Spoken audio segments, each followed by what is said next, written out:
Greetings, everyone. Before we begin, I'd love to know where and what time you're listening from. Let me know in the comments. And if you enjoy our stories, leave a like and subscribe so you never miss one. Now, turn off the lights, close your eyes, and relax.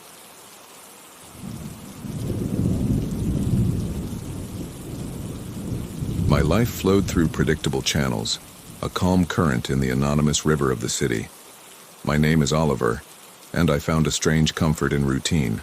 The same coffee at 7 in the morning at the same corner cafe, served by the same waitress who no longer even asked what I wanted.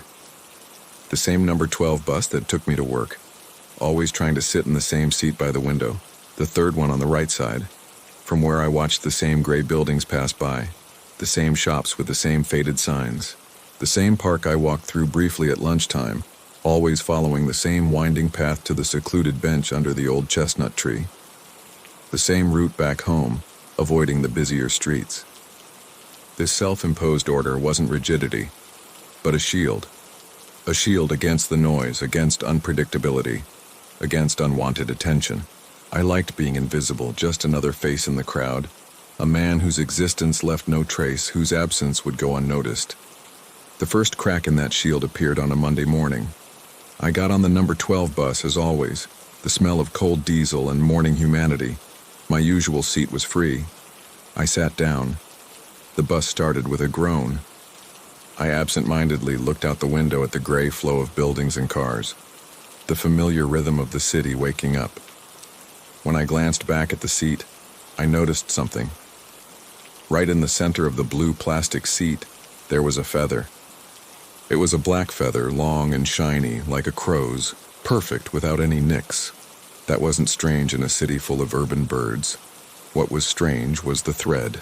A thin, deep red thread was tied carefully around the quill of the feather, forming a precise little loop. I frowned. I thought it was trash someone had left behind, maybe a child playing or part of some cheap ornament. But the neatness with which the thread was tied unsettled me. It didn't seem like casual debris, nor something that had fallen accidentally. It looked like it had been placed on purpose. I picked up the feather with 2 fingers. It was light, almost unreal. The red thread was vibrant against the jet black. I looked around. The bus was half full. People looking at their phones, people with lost gazes, no one paying attention to me. I felt strangely watched, as if someone was waiting for my reaction. But it was just my imagination, a pang of unjustified paranoia. I put the feather in the inside pocket of my jacket, intending to throw it in the trash when I got off. But the day got complicated, work absorbed me, and I forgot to do it. On Tuesday, during my walk in the park at lunchtime, I found the second object. The park was my little oasis of relative silence in the midst of urban chaos. I always followed the same path to my bench, a secluded one under an old chestnut tree whose branches filtered the sunlight. That day, when I arrived, I saw there was something on the central wooden slat, right where I usually sat. It was a photograph, an old black and white photograph, small in size, with the edges slightly curled by time. I picked it up. It showed a family posing stiffly in front of a severe-looking country house. A man with a mustache, dark suit and hat. A woman in a long dress and a stern expression, and 2 small children, a boy and a girl, dressed formally, staring intently at the camera with an uncomfortable, almost accusing intensity. I didn't know them. The clothes, the hairstyles, the quality of the image suggested the early 20th century. I turned it over. The back was blank, yellowed with time, without any inscription. My first reaction was to think that someone had lost it. I looked around. The park was almost empty, just a couple of people walking their dogs in the distance, a woman reading on another bench. There was no one near mine.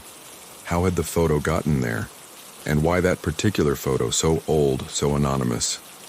I put it in my pocket next to the forgotten feather. A feeling of slight unease began to settle in my stomach. 2 strange objects in 2 days found in my usual places. Too much of a coincidence. But it was still plausible. The city was a repository of lost objects and forgotten oddities. I began to pay more attention to my surroundings. On the bus, I discreetly watched the other passengers, looking for any repeating face, any gaze that lingered too long. In the park, I observed the people passing by, trying to detect if someone was following me from a distance. In the cafe, I paid attention to who came in and out, whether anyone stayed too long without ordering. I was looking for something, though I didn't know exactly what. An insistent stare, someone who seemed to be following me, who broke the comforting anonymity of the crowd. But I saw nothing out of the ordinary, just the indifferent flow of the city. However, the feeling of being watched persisted, a tingling on the back of my neck, the irrational certainty that invisible eyes were tracking my movements, recording my routine. The third object appeared on Thursday. I went to my usual cafe, the familiar smell of freshly ground coffee and pastries. I ordered my usual black coffee and sat at my preferred table, the one at the back next to the exposed brick wall, from where I could watch the door without being too visible. While I waited, I passed my hand under the wooden tabletop, an absent-minded, almost unconscious gesture, perhaps feeling for some irregularity in the wood. My fingers brushed against something small and cold, stuck to the wood with what seemed to be double-sided tape. I pulled gently. It came off. I placed it on the palm of my hand. It was a key, a small, old, rusty key, the kind that opened old locks on furniture or boxes. It had a strange, almost ornamental shape, with a carved head. My heart skipped a beat. This was no longer a coincidence. Someone had taped that key under my table, the one I used every morning.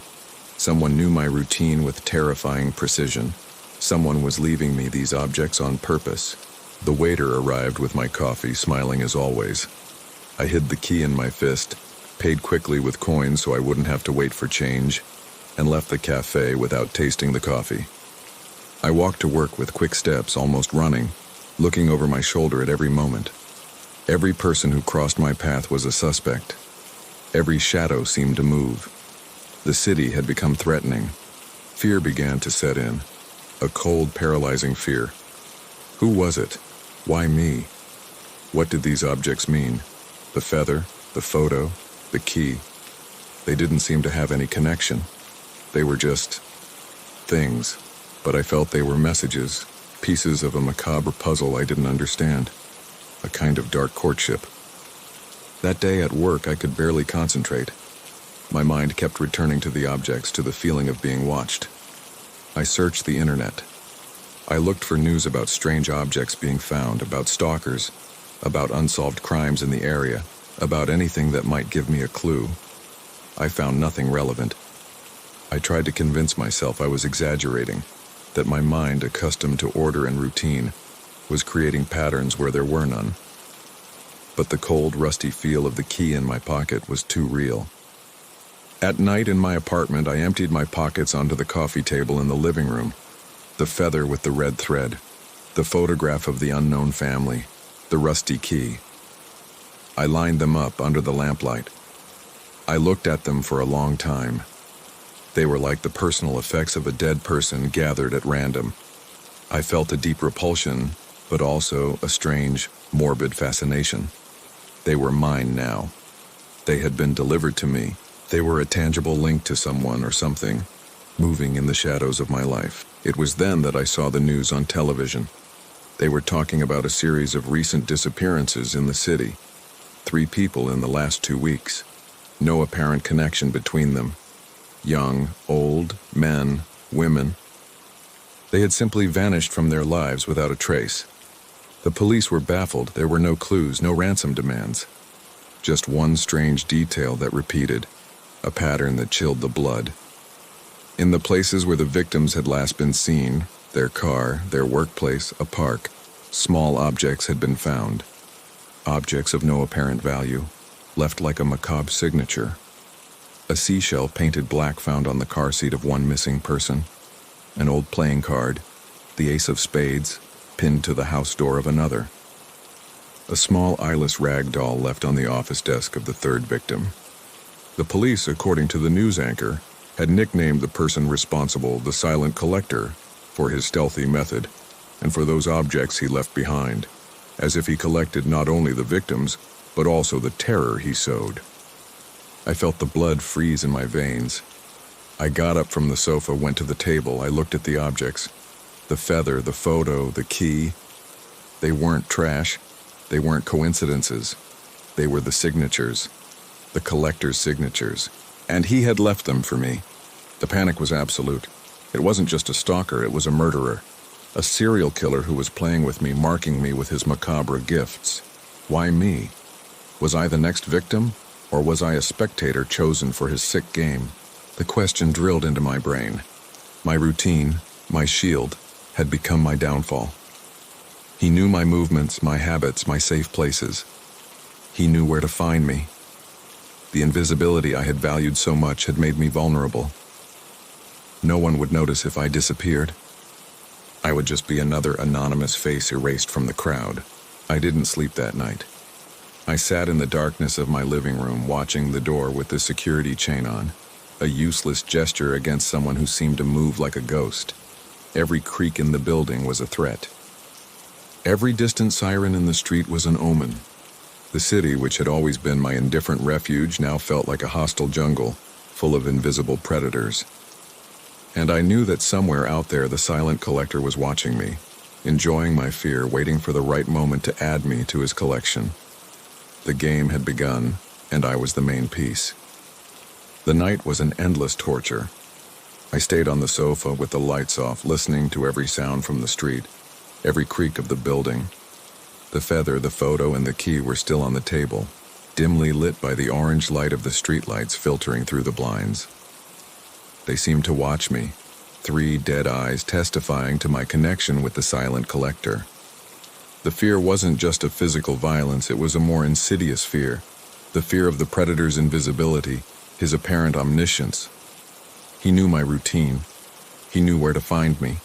He had turned my orderly life into a map for his hunt. At dawn, exhausted but with a feverish clarity, I made a decision. I had to break the pattern. I had to become unpredictable. My routine was my weakness, so I would abandon it. It was my only chance to disappear from his radar, to become an anonymous face again. That day I didn't go to my usual cafe. I made watery coffee at home, which I drank standing by the window, watching the street suspiciously. I didn't take the number 12 bus. I left home half an hour early and walked in the opposite direction, toward a different stop, on a bus line I had never used. I sat in a different seat, at the back. During the entire journey, I kept my head down, avoiding looking out the window. I felt exposed, as if every passenger could be him. At lunchtime, I didn't go to the park. I stayed in the office, eating a tasteless sandwich in front of my computer. My colleagues noticed my strange behavior, my pallor. They asked if I was okay. I told them yes. I was just tired. I couldn't tell them the truth. It would sound like madness. I was alone in this. When I left work, I took another different route. I walked through crowded streets, deliberately getting lost in the flow of people, changing direction at random. It took me almost 2 hours to get to my apartment, entering the building with a pounding heart. 3 days went by like this. 3 days of random routes, of avoided cafes, of lonely lunches. 3 days of hypervigilance, of looking over my shoulder, of scrutinizing every face. And during those 3 days, I found nothing. No new objects. A small, fragile seed of hope began to sprout. Maybe it had worked. Maybe by breaking my routine I had managed to throw him off. Maybe he had lost interest. The thought gave me a reprieve. I started to relax a little. I even slept a few consecutive hours the third night. On Friday morning, I decided to take another step toward normality. I didn't go back to my cafe, but I did take the number 12 bus, though I sat in a different place. The journey passed without incident. I arrived at work feeling almost normal.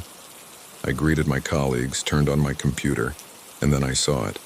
It was on my keyboard. It was a button. A small white mother-of-pearl button with 4 holes. I recognized it instantly.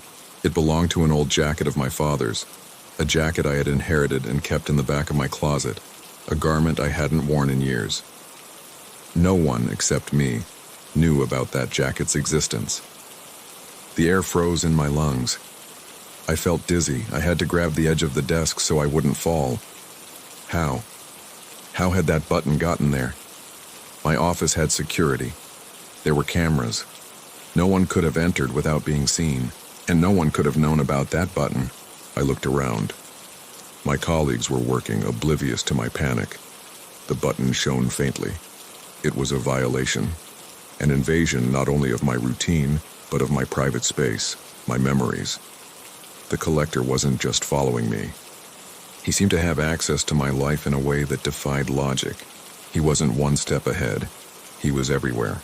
I picked up the button with trembling fingers and pocketed it. I left the office muttering an excuse. I needed air. I needed to think. I walked aimlessly through the streets, but the feeling of safety was gone. It no longer mattered if I changed my route. He could reach me wherever he wanted. The game wasn't about following me.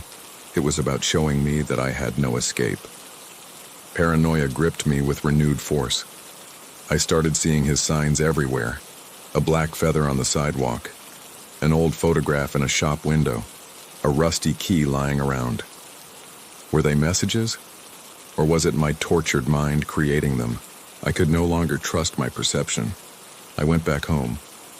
I checked every corner looking for microphones, cameras. I found nothing, but that didn't reassure me. I sat on the sofa, surrounded by walls that now felt fragile. I looked at the table, the feather, the photo, the key. Now the button joined the collection. What pattern did they form? I tried to find a connection.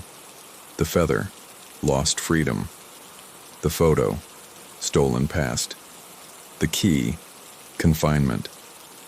And the button, something intimate, familiar, torn from its place. It was an escalation. The messages were getting more and more personal. I began to feel his presence more physically. I didn't see him, but I felt his gaze. Sometimes in the middle of a crowd, I would feel a sudden chill on the back of my neck. And when I turned, I only saw unfamiliar faces, but I was certain one of them was him. Other times at night, I heard noises, stealthy footsteps in the building hallway, a faint creak at the front door as if they were testing the lock. Noises that could be anything, but I knew they weren't. I knew it was him, playing with me. One night I found definitive proof that he had been inside. I had left a half-full glass of water on the nightstand before bed. I woke up startled by a noise. I looked at the nightstand. The glass was still there, but it was empty and dry, as if it had never held water. There was no trace of moisture. Someone had come in while I slept, emptied the glass and dried it. They hadn't stolen anything. They hadn't left anything. Just that small alteration, that silent proof. My mental health deteriorated rapidly. I barely slept. I ate little. I jumped at every shadow. My work began to suffer. I made mistakes. I struggled to concentrate. My boss called me out. I couldn't tell him anything. The isolation was part of the terror. I was becoming a ghost. I considered going to the police. I had the objects. I had my story. But what would I tell them? That a killer was leaving me clues? That he had emptied my glass of water? It sounded delusional. They would take me for crazy, or worse, a suspect. And if the collector found out, what would he do? Would he accelerate his game? The fear of provoking him was stronger. The weekend arrived like a sentence. 2 days alone in my apartment, waiting. On Saturday afternoon, I decided I couldn't take it anymore. I needed to get out. I went to the movies. I chose a random film, a loud comedy. I sat in the second-to-last row in the dark. For a moment, I almost felt normal. The movie ended. The lights came on. People started to leave. I sat for a moment. I bent down to pick up my jacket from the floor. And then I saw it. Carefully placed on my folded jacket, there was another object. It was a pocket watch. An old, tarnished silver watch with engraved initials I didn't recognize. The chain was broken. I picked it up. It was heavy. I opened the cover. The face was yellowed. The hand stopped at 3:10. But that's not what froze me. It was the small photograph glued to the inside of the cover. It was a tiny, faded photo. It was me. It was a picture of me, as a child, smiling at the camera. A photo that only existed in an old family album kept at my parents' house, hundreds of miles away. The collector didn't just know my present, he knew my past, and he was giving it back to me piece by piece before taking everything away. I left the cinema shaking, stumbling, the pocket watch burning in my hand. The game had leveled up. Now it was my own memories desecrated, and the stopped hands, I felt it was a message, a countdown, or maybe the time of my death. The pocket watch burned in my hand as I pushed my way through the people leaving the cinema, laughing and talking about the movie. The contrast between their normality and my terror was an abyss. The photo of my childhood inside it was a desecration, proof that the collector not only observed my present, but was digging into my past with a repulsive intimacy. The hand stopped at 3:10. Was it a time? A date? Or simply a symbol of frozen time of my life stopped in his sights? I couldn't go back to my apartment anymore. It had become an extension of his game.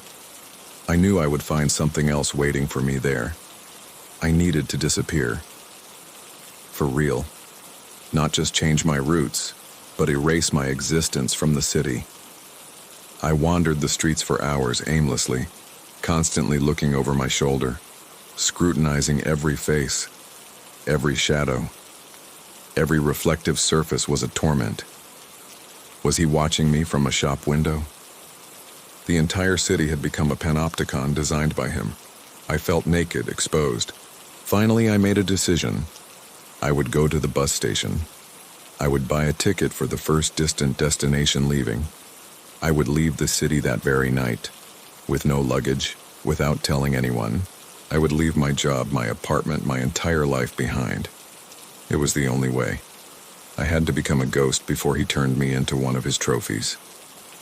The bus station was a hive of people even at that late hour.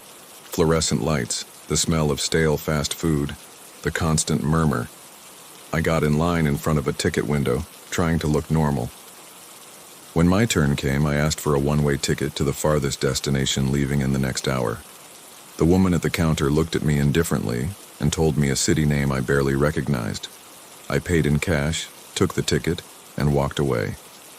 I had an hour to wait. I sat on a hard plastic bench in the most crowded waiting area. I tried to blend in, to look like one of the crowd, but the feeling of being watched was stronger than ever. I felt his presence in the crowd. I knew he was there somewhere, enjoying my escape attempt.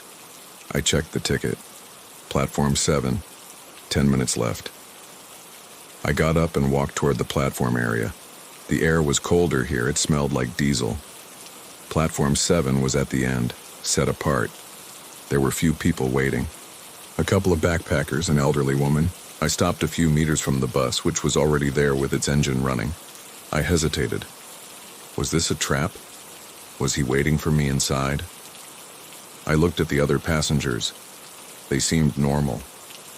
I took a deep breath. I had to do it. I took a step toward the bus, and then I saw him. Leaning against the back wall of the platform, partially hidden by a column, was a man. He was wearing a wide-brimmed hat and a long, dark coat. He was standing motionless, looking in my direction. I couldn't see his face clearly, but I knew with absolute icy certainty that it was him, the silent collector. Our gazes met, or so I felt. He didn't move, he just watched me. And in that silent observation, I understood. He hadn't followed me. He had known I would come. He had anticipated my move. He was always one step ahead because he didn't follow the rules. The bus driver shouted the destination. The backpackers got on. The elderly woman got on. I remained paralyzed, trapped between escape and condemnation. And then the man in the hat raised a hand, not to threaten. He touched the brim of his hat in an almost polite gesture. A greeting, or a farewell. In that moment, something inside me broke. The tension, the fear, the paranoia, it all collapsed. There was no point in running anymore. There was no escape. He wasn't just a man. He was an idea, a force. Fleeing would only prolong the game. The driver shouted again. The bus doors began to close. I turned around. I turned my back on the bus, and I started to walk. I walked slowly toward the figure in the hat. toward the collector. I didn't know what I was going to do. I just knew I couldn't keep running. The fear was still there, but mixed with resignation, almost a macabre curiosity. I wanted to see his face. I wanted to know why. As I got closer, the figure remained motionless. The platform was empty now, just us. The bus started up and pulled away. I was only a few meters away. I could smell a strange odor coming from him, like dust, old paper, something sweet and rancid. I stopped in front of him. I looked up. The shadow of the hat hid his eyes, but I could see his mouth. He was smiling. A faint, almost imperceptible smile, but full of cold, ancient satisfaction. "Why me?" I whispered. He didn't answer. Slowly, he raised his hand again, toward his own face. He took off his hat. Underneath the hat, there was nothing. It wasn't a mask. It was a void. Where his face should have been, there was only a smooth, pale surface, like unbaked porcelain. No eyes, no nose, no mouth. A perfectly oval nothingness. I backed away instinctively, a choked scream. The silent collector wasn't a man. He was a thing. An empty vessel that filled itself with the lives he stole, with the memories he collected. The objects were anchors to his victims' reality, fragments he used to understand them before consuming them. And then, the smooth surface of his face began to change. It rippled, and images began to appear, blurry, fragmented. I saw the family from the photograph. I saw the other victims. I saw their faces, their last moments of terror reflected and absorbed by that nothingness. And then I saw myself. I saw my own terrified face. I saw the feather, the photo, the key, the button, the watch. Pieces of my life, used to build my image inside him. He raised his empty hand toward me, to offer me something. In the palm of his hand, a final object appeared. Small, metallic. My apartment key. The message was clear. The game was over. He no longer needed to follow me or leave me gifts. He had studied me. He had understood me. He had added me to his mental collection. And now, he was returning the key to my cage. I could go back to my life, but nothing would ever be the same. I would live knowing he was out there waiting. I would live knowing that a part of me already belonged to him, trapped in that empty face. I took the key. My fingers brushed his skin, cold and smooth as marble. He withdrew his hand. He put his hat back on. And then, he simply turned and walked away, disappearing into the shadows. I was left alone on the deserted platform, my apartment key in my hand. I was free, but I would never be free again. I had become part of his silent collection. The collector didn't always kill. Sometimes the real trophy was letting you live knowing he had possessed you, that he had walked inside your soul and found you empty. He had chosen me for being ordinary, invisible. My desire for anonymity had been the perfect door for his void, and now that void would live inside me forever.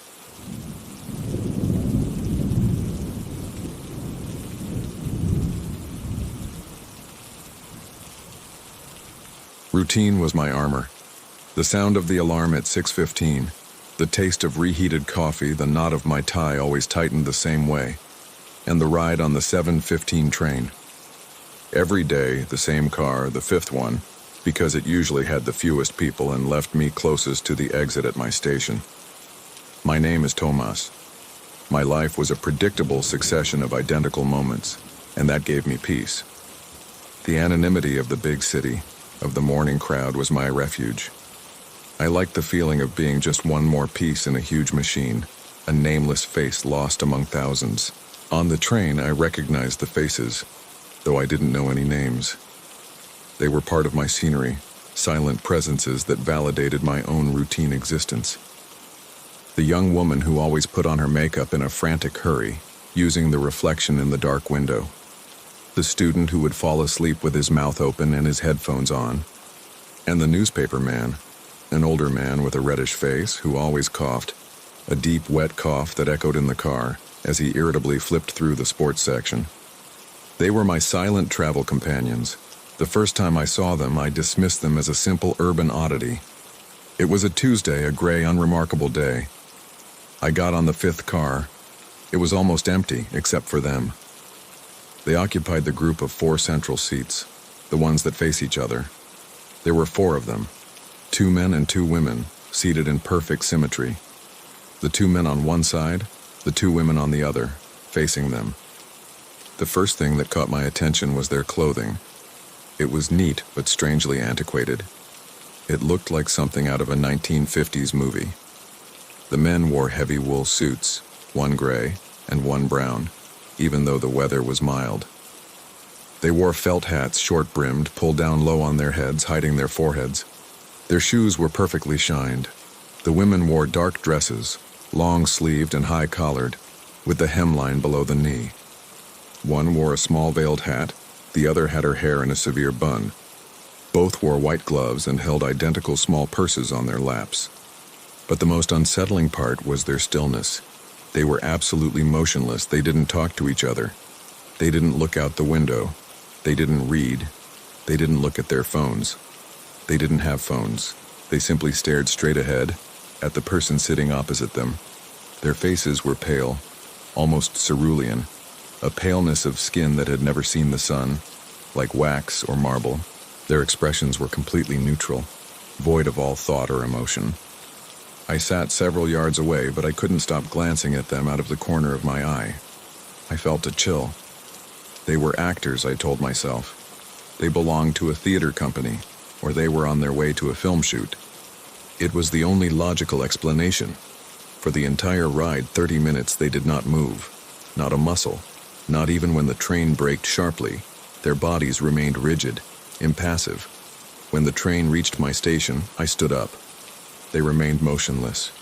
I got off the car, relieved to leave them behind. On Wednesday, I got on the 5th car again, and there they were. My heart gave a dull lurch. They occupied the same seats, the same symmetry, the 2 men, the 2 women, and the same clothes, exactly the same, the gray suit, the brown suit, the white gloves, the hats, the absolute stillness. This was no longer a film shoot. Nobody wears the same clothes 2 days in a row for a shoot unless it's a uniform. And that was not a uniform. I sat as far away as I could at the other end of the car. Terror began to seep in, a cold feeling in my stomach. They weren't actors. They were something else. I watched them intently for the whole trip. They didn't blink.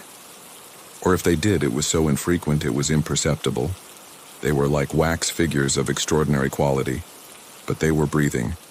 I could see the very slight movement of their shoulders. They continued to look at each other, or rather at the empty space between them, with absolute concentration, as if participating in a silent ritual. On Thursday, my anxiety was almost unbearable. I had to test it. I had to know if this was an insane coincidence or if something was happening to me. I got on the 7:15 train, but I didn't go to the 5th car. I went to the 3rd. It was more crowded. I found a spot to stand by the door. I felt safe. I had broken the pattern. I was surrounded by normal, noisy, living people. People looking at their phones, listening to music, coughing. The train started moving. We passed the first stop. I looked around, trying to calm my breathing, gripping the metal bar. And then, I saw them. They were there, in the 3rd car, sitting in the same group of 4 central seats, the same suits, the same dresses, the same paleness, the same deathly stillness. I felt the floor drop out from under me. How was that possible? Had they followed me? Had they known I would change cars? They were staring, but not at me. They were staring at each other. I heard the sound of my own blood pounding in my ears. I got off at the next stop, even though it wasn't mine. I stepped out onto the platform, gasping. I watched the train pull away. I saw them through the window, motionless figures disappearing into the distance. I didn't go to work that day. I called in sick. I walked home constantly looking over my shoulder, feeling that every person in the old-fashioned clothes was one of them, that the entire city was full of their silent spies. By Friday, the fear had become a scientific obsession. I had to run the definitive test. If it was the 7:15 train, then the train was the problem. If it was them, they would find me. I got up later. I let my usual train go by, watching it pass from the platform with my heart in my throat. I caught the 7:45 train, a completely different train, a different time, a different crowd. I got on the fifth car, my old car. It was full of students and office workers who had pushed the clock. There were no free seats. I stood, holding on to the metal bar. I scanned the car, looking for the central seats. They were occupied by a group of young people who were laughing and looking at their phones. I felt a wave of relief so intense it almost made me dizzy. It had worked. It was the 7:15 train. I had broken the curse. I smiled to myself. I had been suggestible. They were just eccentrics, and I had built a paranoid fantasy. The train braked at the next station. The loud young people got off in a swarm, leaving the central seats empty. And then they got on. They got on from the platform, the four of them, in single file with mechanical precision. The man in the gray suit, the woman with the veil, the man in the brown suit, the woman with the bun. They boarded in silence, their movements rigid and precise as if they were puppets moved by the same invisible string. They ignored the other passengers. They walked directly to the empty seats and sat down, in the same perfect symmetry. I watched them paralyzed. It wasn't the train, it wasn't the time, it was them, and they weren't following me. They were waiting for me. They knew I would take that train, that car. They had allowed me to feel relief, only to destroy it. The game was much crueler than I had imagined. I got off at my stop, trembling. For the entire weekend, I didn't leave my apartment. I kept the blinds down. Every little noise made me jump. Monday. I had to go to work. I couldn't run. I couldn't lose my job, my life. I had to face it. I got on the 7:15 train, my car. My heart was a hammer. I walked down the aisle. I reached the central seats. They were there, the four of them, motionless, pale, waiting. But something had changed. There weren't four of them anymore. There were five. There was a fifth person, sitting in the aisle seat next to the man in the gray suit. The new figure was hunched over. He wore a dark, old-fashioned suit, similar to the others. His hands were resting on his knees, fingers perfectly aligned, and on his lap there was a sports newspaper folded with manic precision. He looked up. His face was pale, cerulean, expressionless. He looked at me without seeing me. It was him, the man who coughed. The newspaper man I had seen every morning for 3 years. He was there, sitting with them. And he was silent.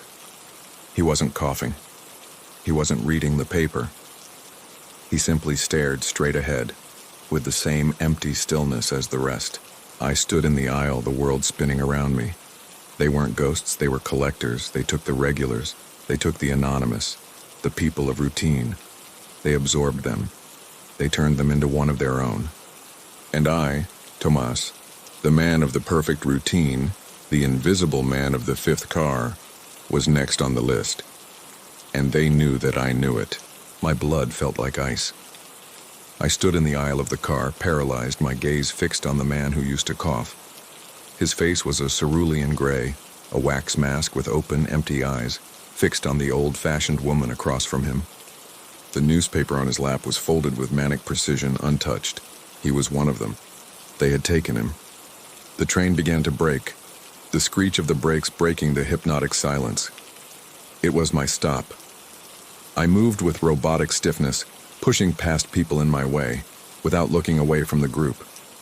As I passed them to get to the door, I felt an intense cold, as if walking through an invisible sheet of ice. None of the five moved. None of them looked at me. They remained in their dead symmetry. I stumbled out onto the platform. The cool morning air hit my face, but it couldn't dispel the internal chill. I instinctively turned to watch the train pull away. And then, through the dirty window glass, I saw it. The five figures.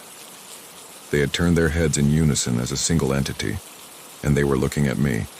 Their five pale faces, including the newspaper man's, fixed on me as the train slid into the darkness of the tunnel.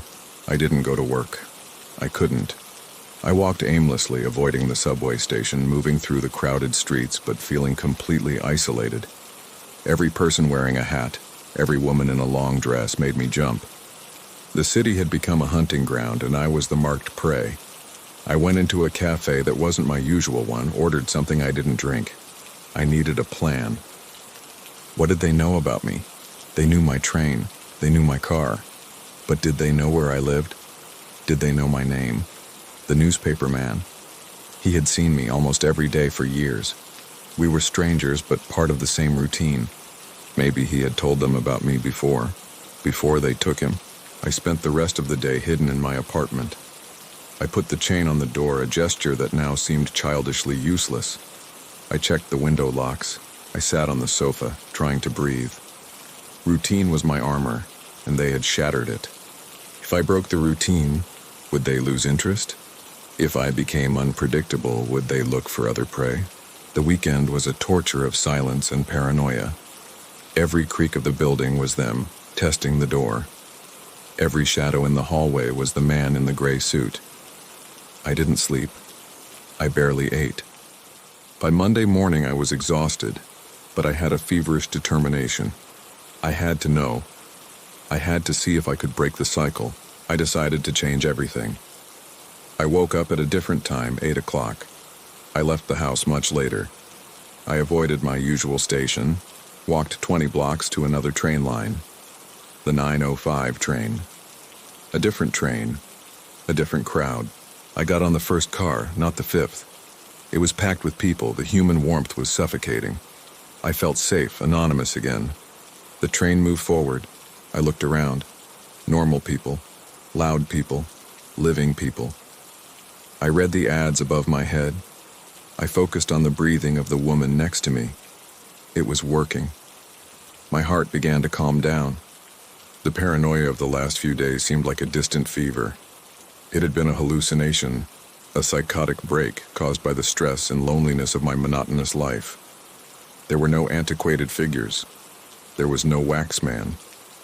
The train stopped at the next station. The doors hissed open. People got off, people got on, and then they entered. The 5 of them, in single file. The man in the gray suit first, then the woman with the veil, then the man in the brown suit, then the woman with the bun, and bringing up the rear, the newspaper man. They moved through the crowd with an unnatural fluidity. People moved out of their way instinctively without looking at them, as if they were rocks in a river. They ignored the free seats. They ignored the standing people. They walked down the aisle of the first car, with their measured, silent steps, to the very end. And they stood there, facing the rear door, in a perfect line. They didn't look at me. They didn't need to. The message was clear. It didn't matter the time, it didn't matter the train, it didn't matter the car. This wasn't a pursuit. It was an appointment. They knew my intention before I did. A cold, absolute terror washed over me. I shot off the train at the next stop, shoving my way through. I ran along the platform, out of the station, ran through the streets without knowing where I was going. I ended up in a dark downtown bar, even though it was barely 10 in the morning. I sat in the last booth and ordered a whiskey. I needed the warmth, the numbness. I stayed there all day. The bartender eyed me suspiciously, but I kept ordering, paying in cash. I watched the hours pass on the dusty clock on the wall. My phone buzzed several times. Calls from work. I ignored them. My old life no longer existed. Only the train car and the pale figures existed. Night fell. I left the bar, stumbling slightly, not from the alcohol, but from fear and lack of sleep. The city at night was a maze of neon lights and deep shadows. I had to go home.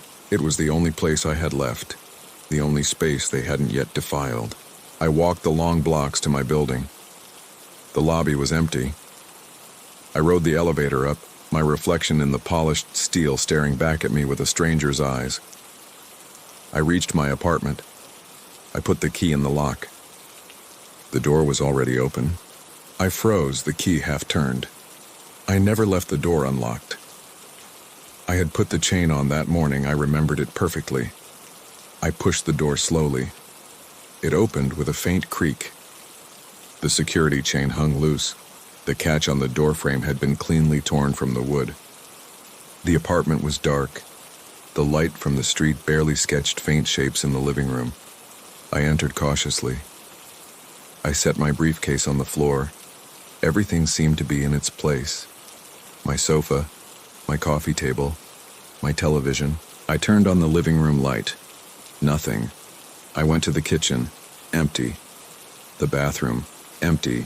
The bedroom. Empty. I let out a shaky breath. They had been inside. But what had they done? I poured myself a glass of water in the kitchen. My hands were shaking so badly I spilled half of it. I leaned against the counter. What was I going to do? I couldn't go back to the train. I couldn't stay home. I was trapped. Then I heard a sound, a faint click. It came from the living room like a switch. I went to the living room. The room was as I had left it, but something was wrong. The television. It was on. The screen was black, but the small red power light was off, and a faint electrical hum emanated from it. It wasn't off. It was on, but not emitting an image. I got closer. I saw my own distorted reflection in the dark screen. And then, static filled the screen. A whirlwind of black and white dots, accompanied by a deafening white noise. I covered my ears. And as quickly as it began, it stopped. The screen showed an image. It wasn't a TV channel, it was a still, grainy, black and white image. It was a security camera. I recognized the angle. I recognized the car. It was the fifth car. My car. And it was empty. I watched, mesmerized. The image was static but alive. And then I saw movement. A figure entered the frame. It was me, or rather, my double, dressed in my work clothes. He sat in my usual seat by the window. He sat there, staring straight ahead. And then, the camera on the TV changed. Now it showed the platform of my station. Empty. I waited. The 7:15 train arrived. It stopped.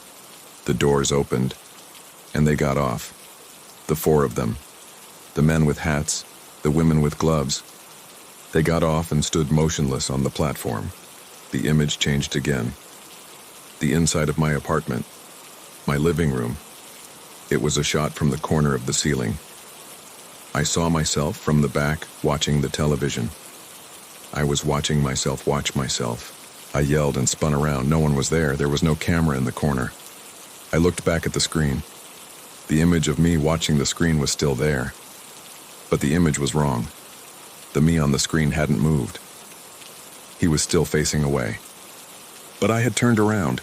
The television was showing me the past, an echo from a few seconds ago. And then on the screen I saw something else. Behind my figure's back, my apartment door, the one I had closed, was slowly opening. I spun toward the real door of my apartment. The one on the other side of the room, it was closed. I looked at the screen again. In the image, the door opened all the way, and the man in the gray suit entered. He walked into my living room. On the television, he moved slowly behind the me on the screen, who was still staring intently, unaware. The man in the gray suit stopped right behind me. He raised a pale hand. I couldn't move, I couldn't scream. I was watching my own destiny replayed with a 1-second delay. I heard a creak on the wooden floor right behind me. I felt in glacial cold on the back of my neck, and the smell of dust, of old clothes, of candle wax. The man on the screen, my double, turned slowly and smiled at me. And in the same instant, the figure standing behind me in the real room, the one I couldn't see, placed its icy hand on my shoulder. The icy hand on my shoulder didn't squeeze, it didn't grab. It just rested there, a dead weight, an anchor of cold that began to spread through my body. I felt the warmth leave me, drained by that contact.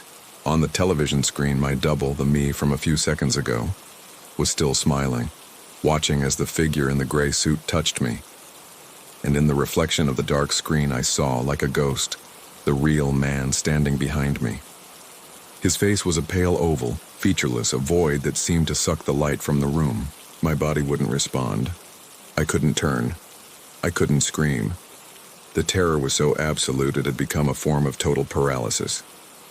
I heard more creaks on the wooden floor of the hallway, slow, measured, shuffling steps. They entered the living room. The woman with the veil, the man in the brown suit, the woman with the bun, and last, the newspaper man. They moved in silence, with their rigid, puppet-like movements, and formed a semicircle around me. I was surrounded. They were my judges, my audience, the silent witnesses of my absorption. The cold intensified.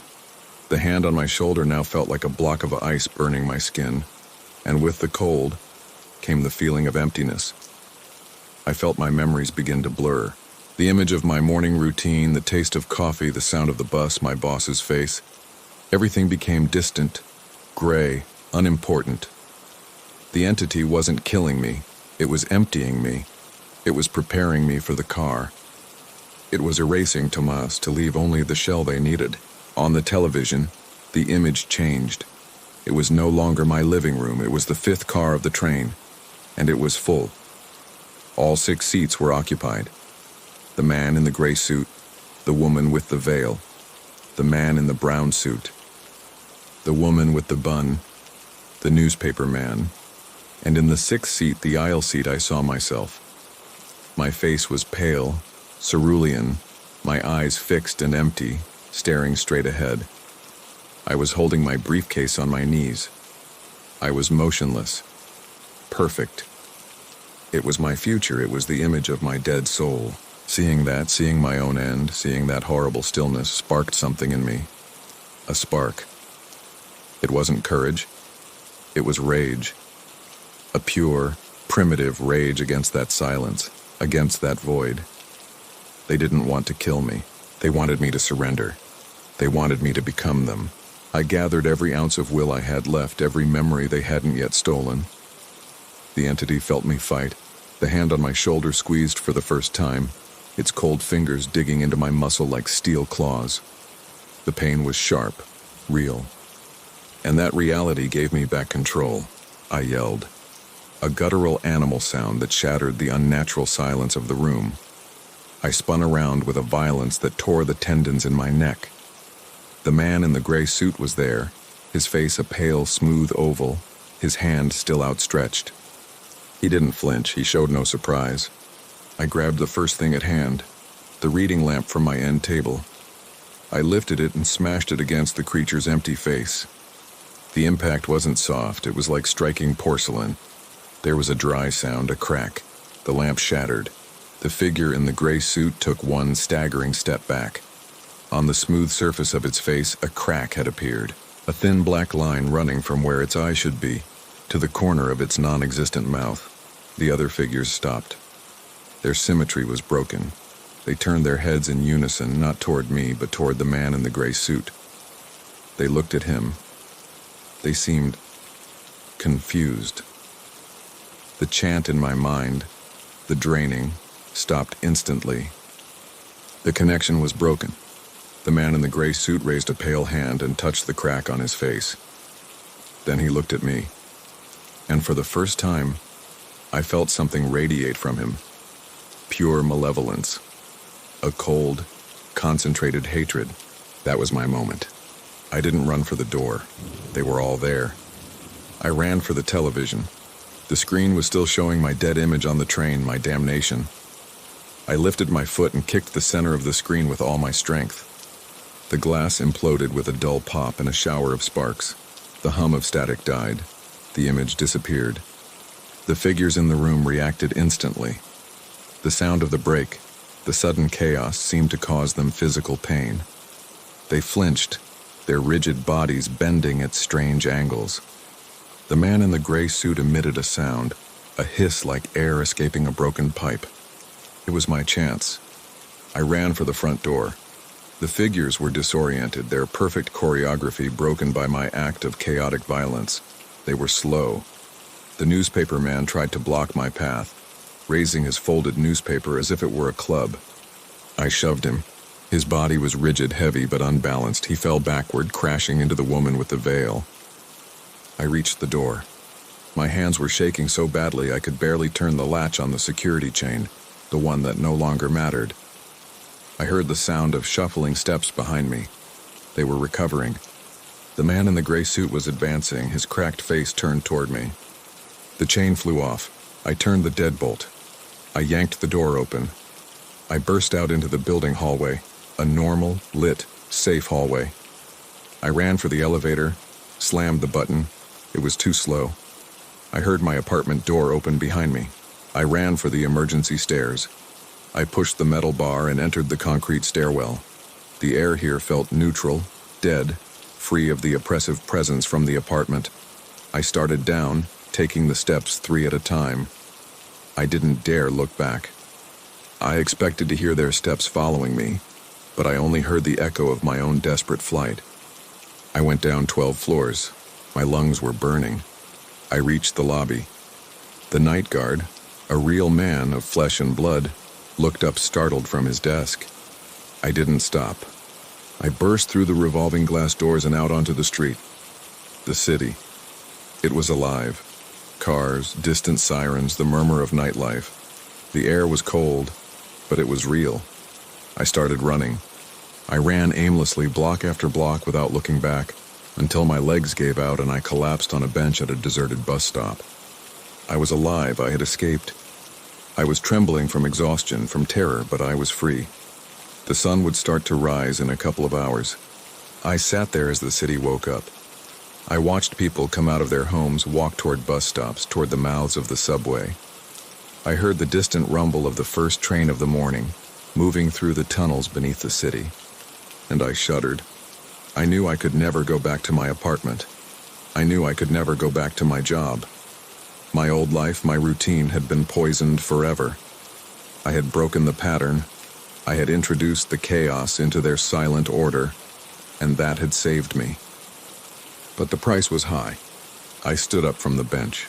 I had to disappear. I had to create a new life, a life without patterns, a life of constant movement. Because I knew they were still out there. I hadn't destroyed them. I had only driven them away from me, temporarily. As I walked toward the bus station, the real one this time, I stopped in front of a dark store window. I saw my own reflection, a pale man with wild eyes, his clothes disheveled.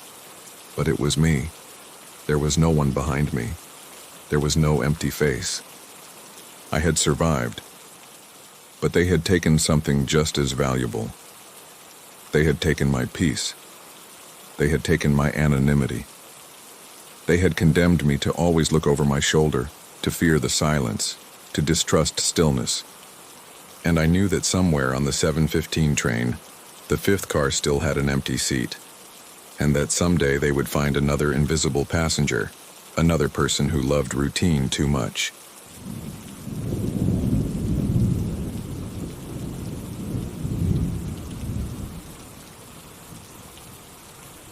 I knew something was wrong because of the way I woke up. It wasn't the jolt from a nightmare or the grogginess of a short night. It was a heavy, profound exhaustion, as if my bones were filled with lead. I would go to bed feeling reasonably fine, after a normal day of work at the office and a quiet dinner, and I would open my eyes in the morning with the feeling of having run a marathon. My muscles ached with a dull fatigue, my eyelids were heavy, and the energy to start the day simply wasn't there. At first, I chalked it up to stress. Life in the city is demanding. My job was monotonous but constant, and I assumed my body was just asking me for a break I wasn't giving it. I tried the usual solutions, going to bed earlier, drinking relaxing teas, avoiding screens before sleep. Nothing worked. The morning exhaustion persisted, a thick fog that took me hours to dispel each day, leaving me in a state of perpetual irritability and distraction. Then I started to notice the small anomalies, details that were easy to dismiss on their own, but together began to paint a disturbing picture. One morning, getting up, I saw a bit of dried mud on the hardwood floor, right next to my bed.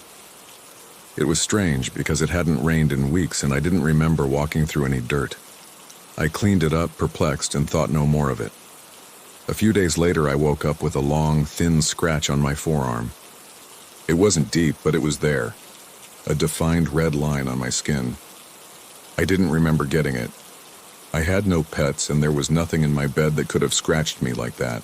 Another morning, I was awakened by a strange smell in the room, a metallic ozone-like smell, like the air after a strong thunderstorm. As soon as I opened the window, the smell vanished completely. I began to feel a pang of unease. Fatigue was one thing, but physical evidence was another. The most logical, though disturbing idea was that I was doing something at night. Sleepwalking. I had never been a sleepwalker in my life, not even as a child, but it seemed the only plausible explanation. The idea of my body moving around the apartment without my consent was deeply unsettling. What was I doing? Where was I going? I decided to take precautions. I started locking my bedroom door from the inside. It was an old lock, one of those that use a skeleton key, but it was secure. If I left the room, I would have to unlock it, and surely the noise would wake me up.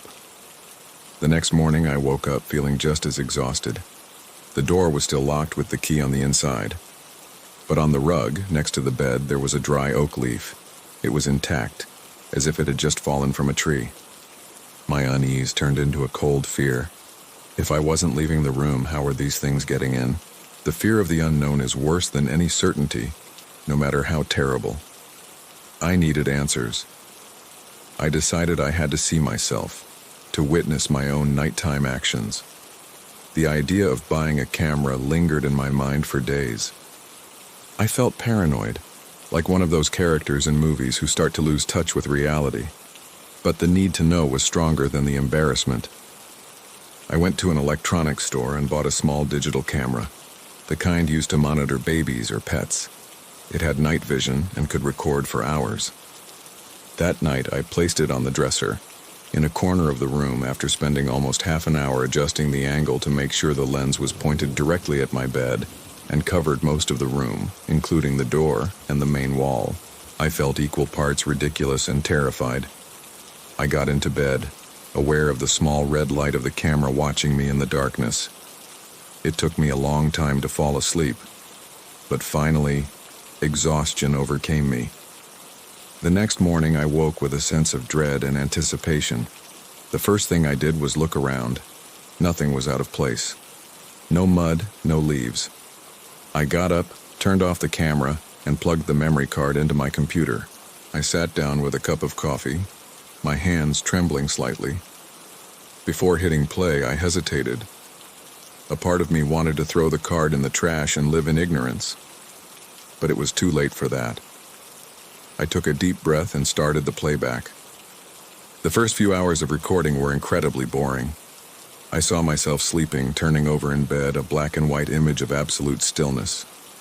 I looked at the recording's timestamp.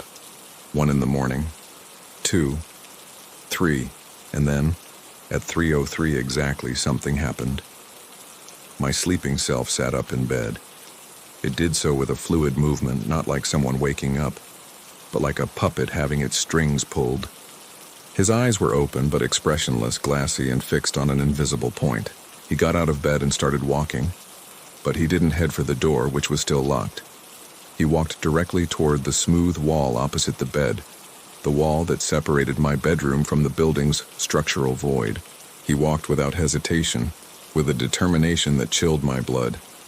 I braced for the impact, the sound of my body hitting the plaster. But there was none. My nighttime self reached the wall, raised a hand, and rested it on the surface. And then he just kept walking. He walked through the wall. He sank into it as if it were a curtain of smoke without making the slightest sound. For a second, I saw the silhouette of his back sinking into the plaster, and then he disappeared completely.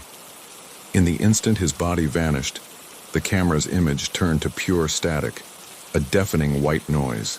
I stared at the screen, unable to process what I had just seen. I rewound the video and played it again.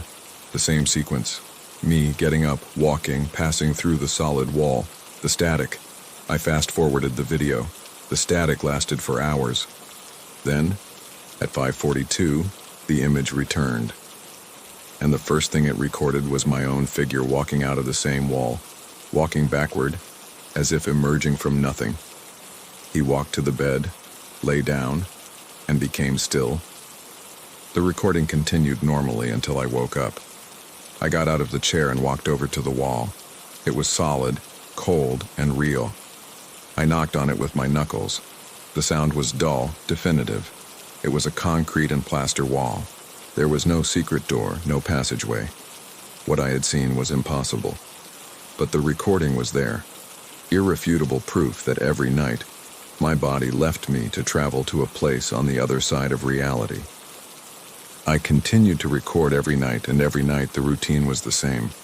At 3:03, I would get up and walk through the wall. The camera would fill with static, and shortly before dawn, I would return. The exhaustion I felt in the mornings now had a terrifying explanation. My body was going somewhere, doing something, and coming back drained. Where was I going? What was I doing there? The camera's static was a barrier, a veil hiding my nightly destination. Curiosity became an obsession that consumed all my thoughts. I went to the city records office and asked for the building's blueprints. The clerk looked at me strangely when I explained I just wanted to check the structure of my floor. I spent an hour in a dusty room, with the blueprints spread out on a table. The paper was old and brittle. Just as I suspected, behind my wall there was nothing. Just a load-bearing wall, structural columns, and the network of pipes and wires that ran up the building's spine. There were no hidden spaces, no forgotten rooms. The place I was going wasn't on any map. It wasn't in this world. The signs of my nightly journeys became stranger. One morning I woke up with damp hair as if I'd walked in the rain, and with that ozone smell, like air after a thunderstorm.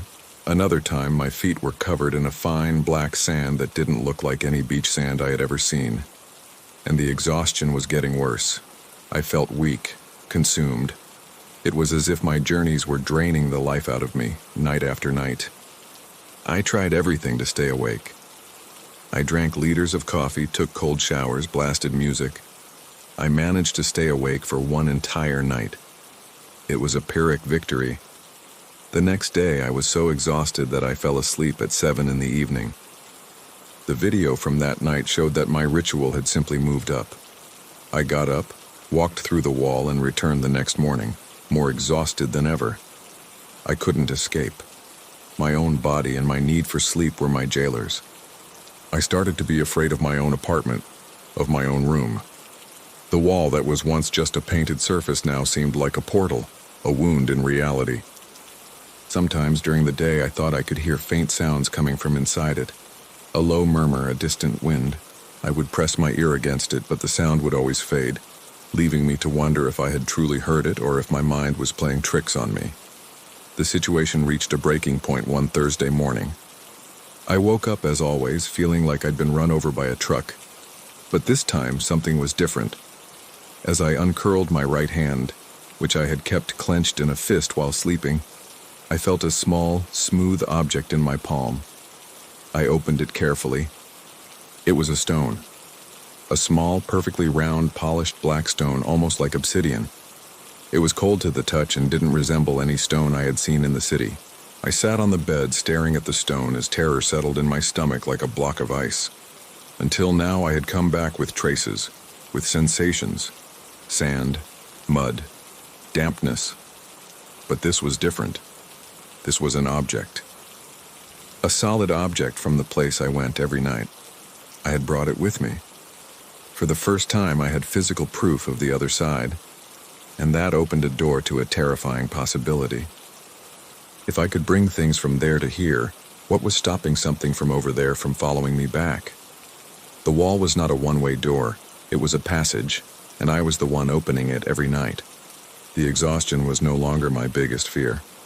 My biggest fear was what might be awake beside me one morning, what might have crossed the threshold while I slept, using my own body as the key.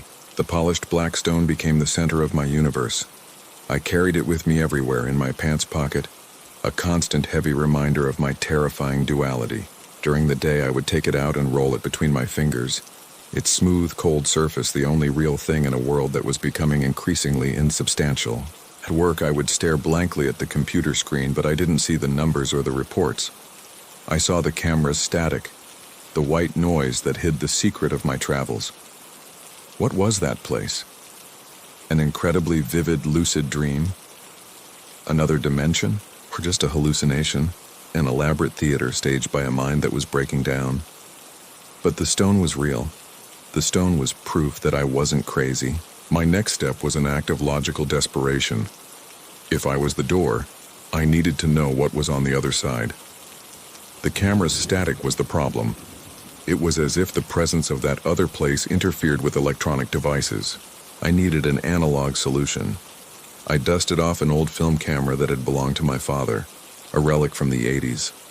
I bought several rolls of high-sensitivity film, the kind used for night photography. My plan was risky and, in hindsight, incredibly stupid. I programmed the camera to take one picture every 30 minutes throughout the night using a cabled remote shutter. I set it up on a tripod, aiming at the wall. My hope was that, even if the digital camera collapsed, the purely mechanical and chemical nature of analog photography might capture something, anything, an image that survived the static. The first attempt was a failure. The next morning, I had the film developed at a photo shop downtown. The man at the counter looked at me strangely when I handed him a roll full of pictures of an empty wall. All the photos were identical, a grainy image of my bedroom up until 3 in the morning. The photo from 3:30, and all the following ones until 5:30, came out completely black, as if the lens cap had been on.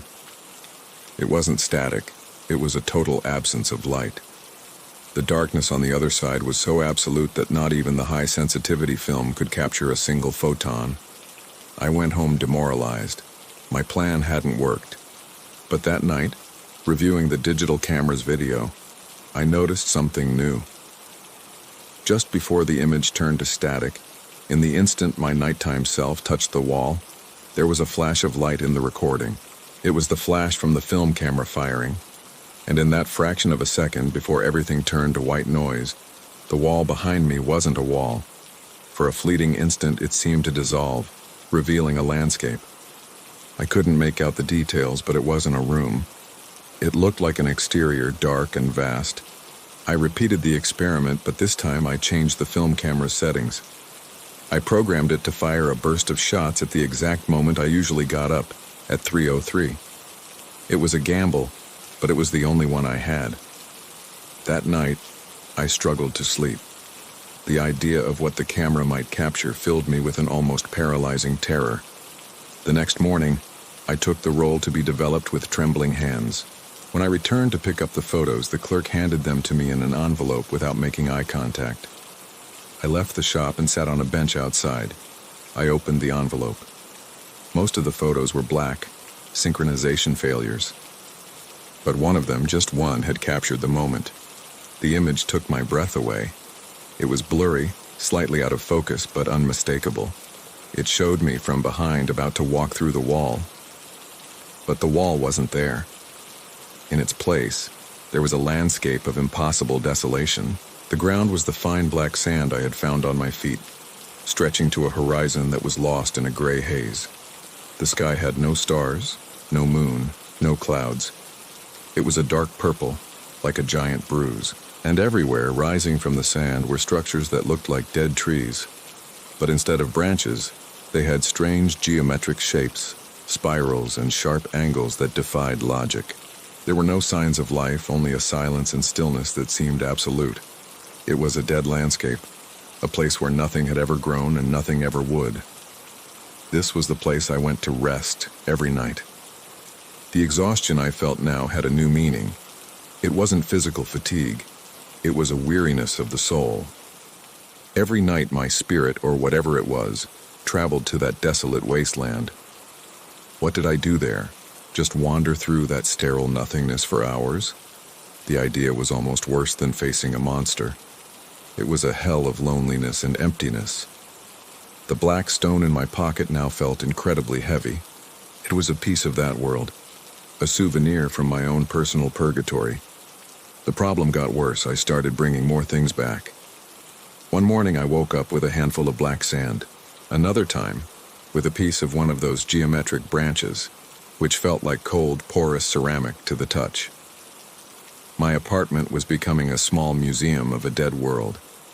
and the fear that something would follow me back became unbearable. I decided I had to stop the journey, not just the sleep. I had to prevent my physical body from getting up. The solution was drastic. The next night, before bed, I tied myself to the bed.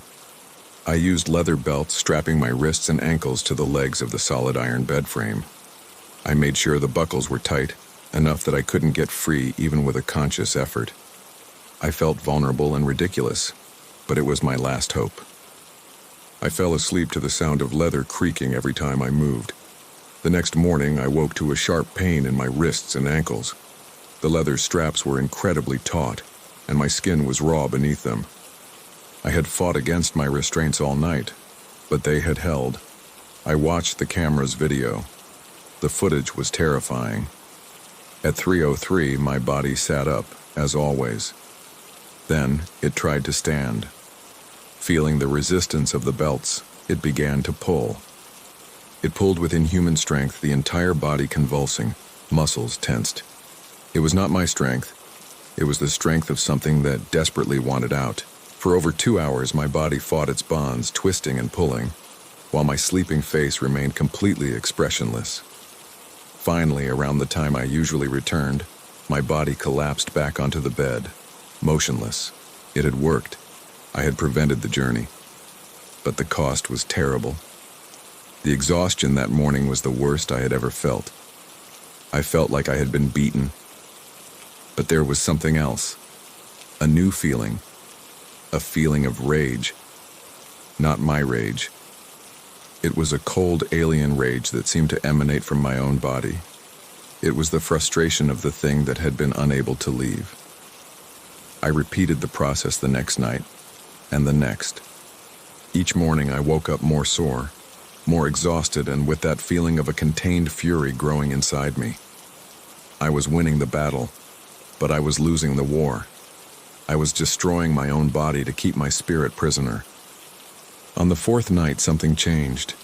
I tied myself up as usual and fell asleep. I woke up in the middle of the night, not from a noise, but from an absence of pressure. I opened my eyes. I was standing in the middle of the room. The leather straps were on the floor next to the bed.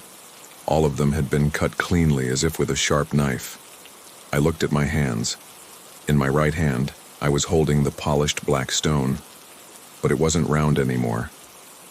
It had a sharp edge like a piece of flint. I had used the stone from the other world to free myself in this one. The camera confirmed it in the morning. My sleeping self had sat up, taken the stone from the nightstand, and with methodical patience had cut through each of the leather straps. Then, he had walked through the wall. That morning, upon returning, I brought something new. It wasn't a stone or a piece of a branch. When I woke up, I felt a weight on my chest.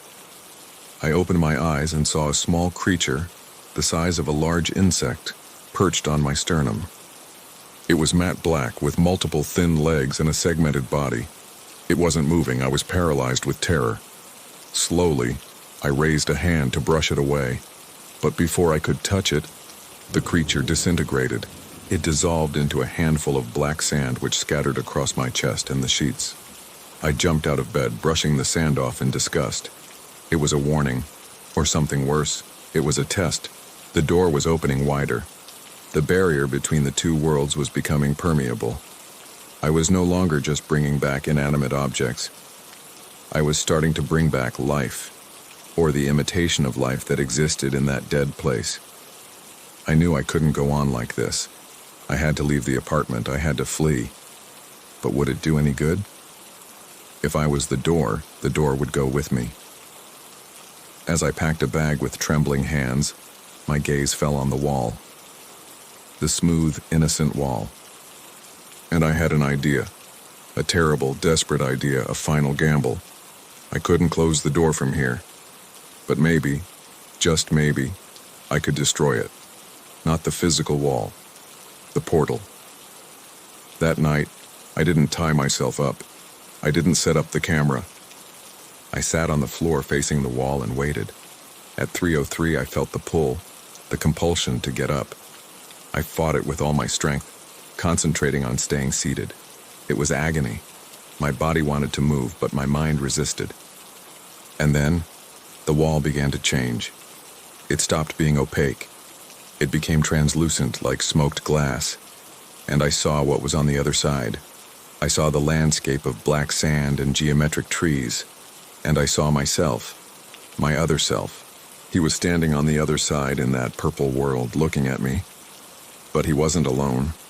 Beside him there was a figure, tall, thin, and wrapped in shadows, a silhouette of pure darkness, and that figure raised a hand and motioned for me, inviting me to cross.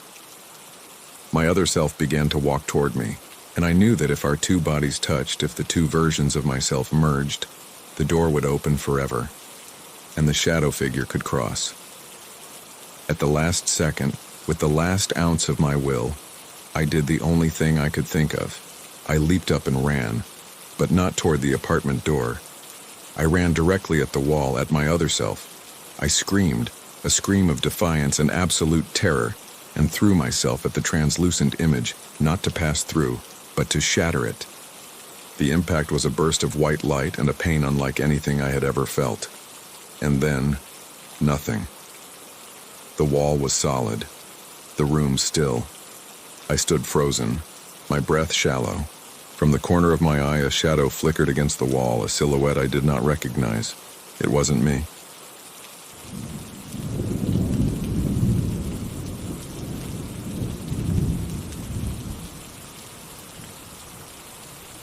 The island emerged from the morning mist like a dark bone on the gray canvas of the ocean.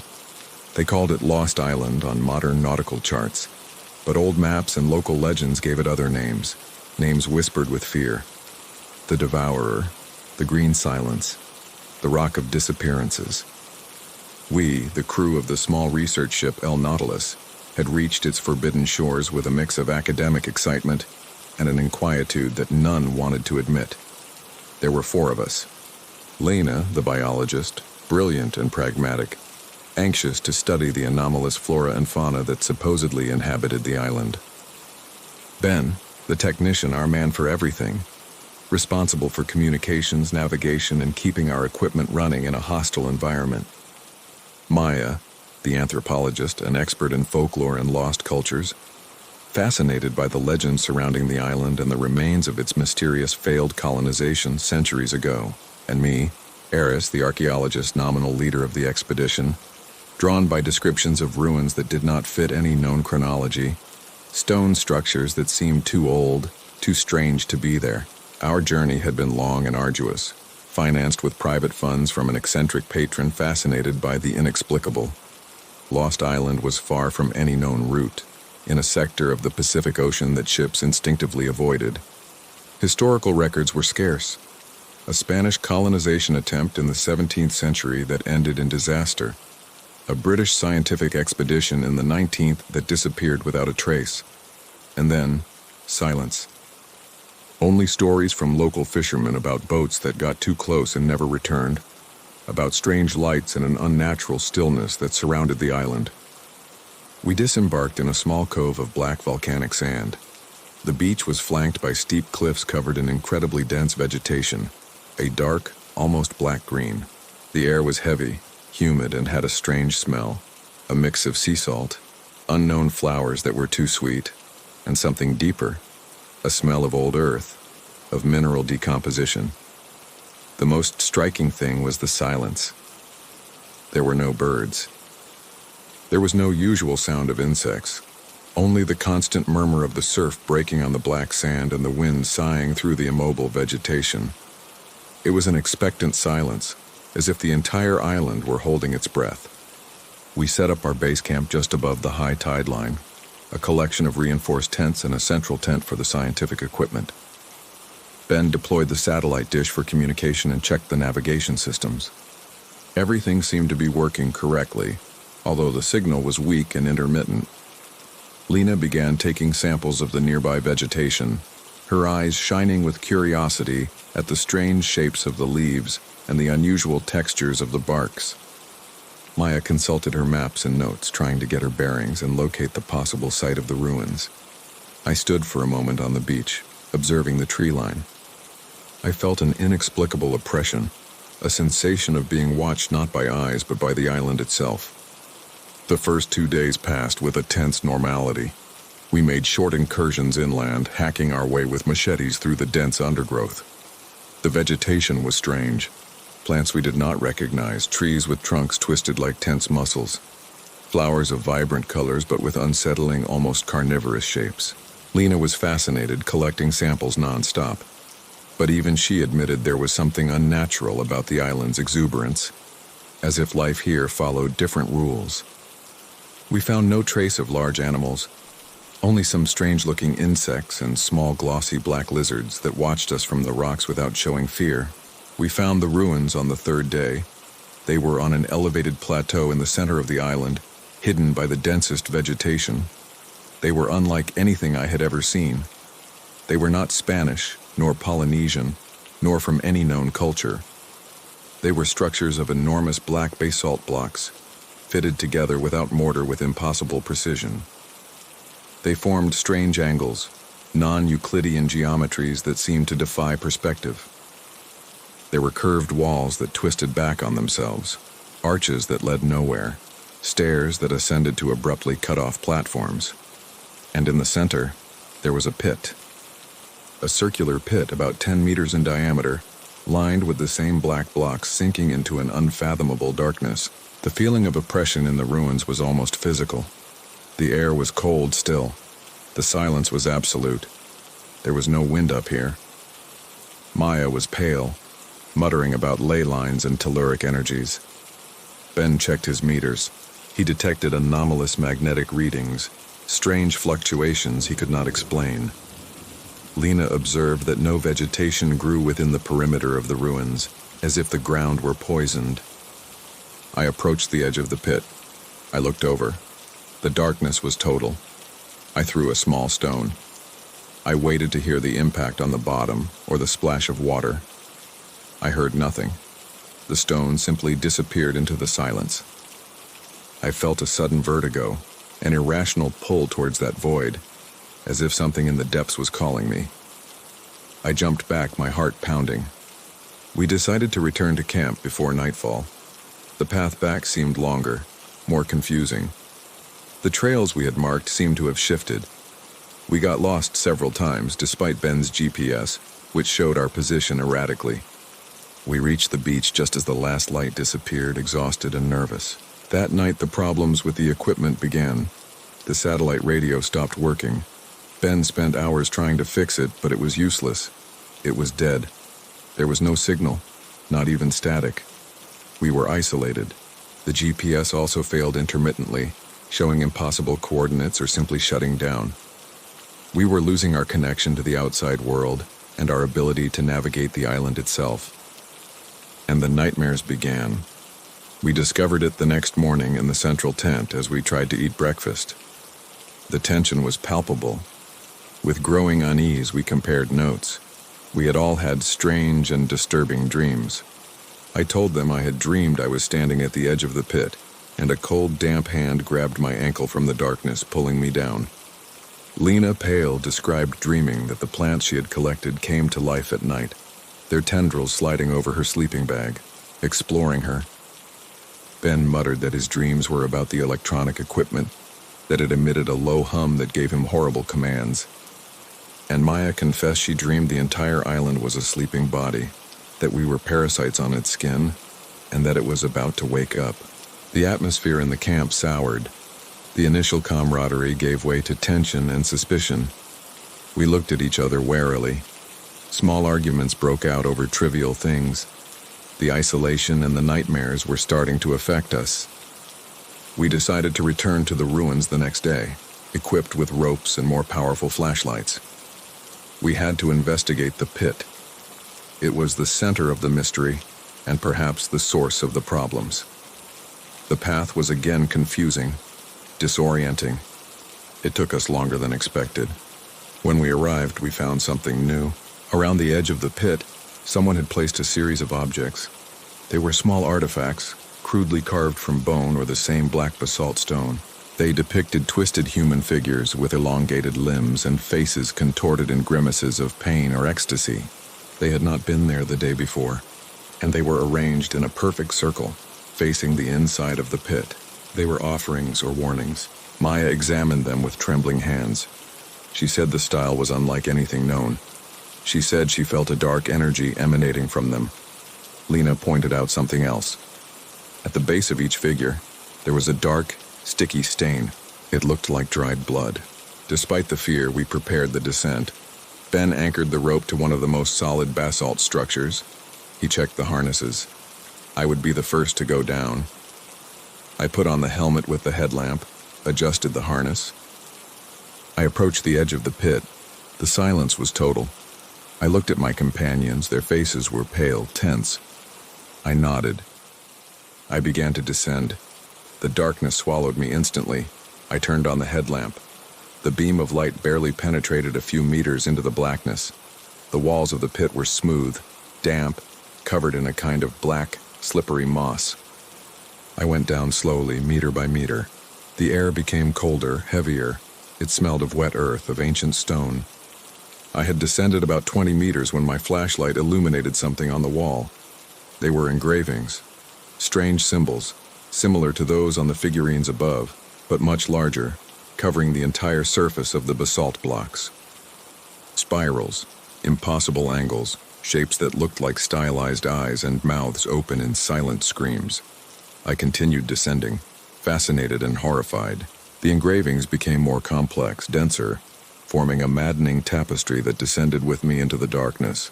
Then I heard a noise, a faint sound, almost imperceptible, coming from below. It was not the echo of my own breathing. It was a whisper, a dry whisper, like dry leaves being dragged by the wind. And it seemed to say something, a word, repeated over and over, my name, Eris, Eris, Eris. I stopped, hanging in the darkness. My heart was pounding in my chest. I turned off the flashlight. The darkness was absolute. The whisper continued, clearer now, surrounding me. Eris. It came from below, from the unfathomable depth of the pit. But it also came from above, and from the sides. It came from the engraved walls themselves. The entire island was whispering my name. And then I felt a tug on the rope, a sharp, violent tug that made me spin around. I screamed, and the rope began to slide. I was not descending, I was falling. The scream died in my throat as the rope slid through my gloves, burning through the thick leather. I was falling. The darkness was absolute, total, interrupted only by the erratic beam of my headlamp spinning uncontrollably, fleetingly illuminating the engraved walls rushing past at dizzying speed. The demonic symbols, the silent eyes and mouths seemed to watch me fall, a mute audience for my descent into hell. The whisper I had heard, my name repeated, became a multiple chorus, a whirlwind of dry, ancient voices filling the air. Not just calling me, but celebrating my fall. The air smelled of whetstone and something deeper, a smell of an open grave, of stagnant time. I expected the final impact, the blow that would break my bones against the rock bottom. But it never came. Instead, my fall slowed abruptly, not with a hard jolt, but with a soft, nauseating deceleration. I landed on something soft, something that gave way under my weight with a damp whisper. The darkness was complete now. My headlamp had either gone out on impact or been knocked off my helmet. I lay on my back, breathless, my body aching, surrounded by sudden silence. The chorus of whispers had ceased as soon as I landed. I only heard my own gasping breath and the frantic beating of my heart. It took me a minute to orient myself, to make sure nothing was broken. I moved slowly, feeling the surface beneath me. It was soft, fibrous, damp, like an incredibly thick mattress of moss, but cold to the touch. It smelled of deep earth, of rotten roots. I fumbled for my helmet. I found it beside me. The flashlight was still attached, but the glass was broken. I pressed the switch. Miraculously, it turned on, though the light was weak, yellowish, and cast trembling shadows. I aimed the beam of light down. I was on a layer several meters thick of what appeared to be a mixture of black moss, fine roots, and something else. Something pale and fragmented. Bones. Hundreds, thousands of small bones, broken and mixed with the vegetable matter, forming a macabre carpet that had cushioned my fall. I raised the light. I was at the bottom of the pit. It was a circular chamber, about 15 meters in diameter. The engraved walls descended to meet the floor of bones and moss. The ceiling was lost in the darkness high above me. The rope I had fallen on hung limp. The end, several meters above my head, showed a clean, frayed cut. Someone had cut it. I was trapped. The silence was absolute. There were no more whispers, only the stillness of a tomb. I aimed the flashlight at the walls. The engravings were even denser down here, more disturbing. They were not just symbols. There were figures. Incredibly tall, thin humanoid figures with impossibly jointed limbs and featureless oval heads.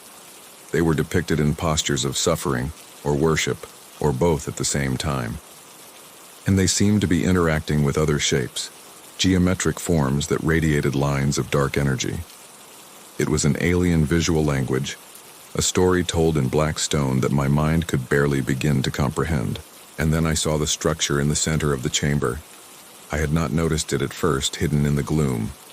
It was an altar, a rectangular block of black basalt, similar to the ruins above, but larger, more polished. Its surface was flat and there was something on it. I approached cautiously, my feet sinking slightly into the carpet of bones and moss. I aimed the flashlight. On the altar was a collection of objects. They were similar to the figurines we had found above, carved from bone and stone. But these were different. They did not depict suffering. They depicted transformation. Human figures merging with twisted plants. Figures with multiple limbs and compound eyes. And in the center, there was a larger figure. It depicted a human hand perfectly carved, but with black roots sprouting from the fingertips sinking into the surface of the altar. And around the hand, there were more recent objects. A rusty Spanish-looking knife, a crushed brass sextant, a leather boot with metal buckles, clearly from the 19th century, remnants of the previous expeditions, trophies, or warnings. The air grew colder. I felt that sensation of being watched again. But this time, it was not the whole island. It was something closer. Something in the chamber with me. I turned the beam of light slowly, sweeping the engraved walls. There was nothing. Just the silent symbols and the twisted figures. But the feeling persisted. An invisible, ancient, and malevolent presence. I remembered my companions.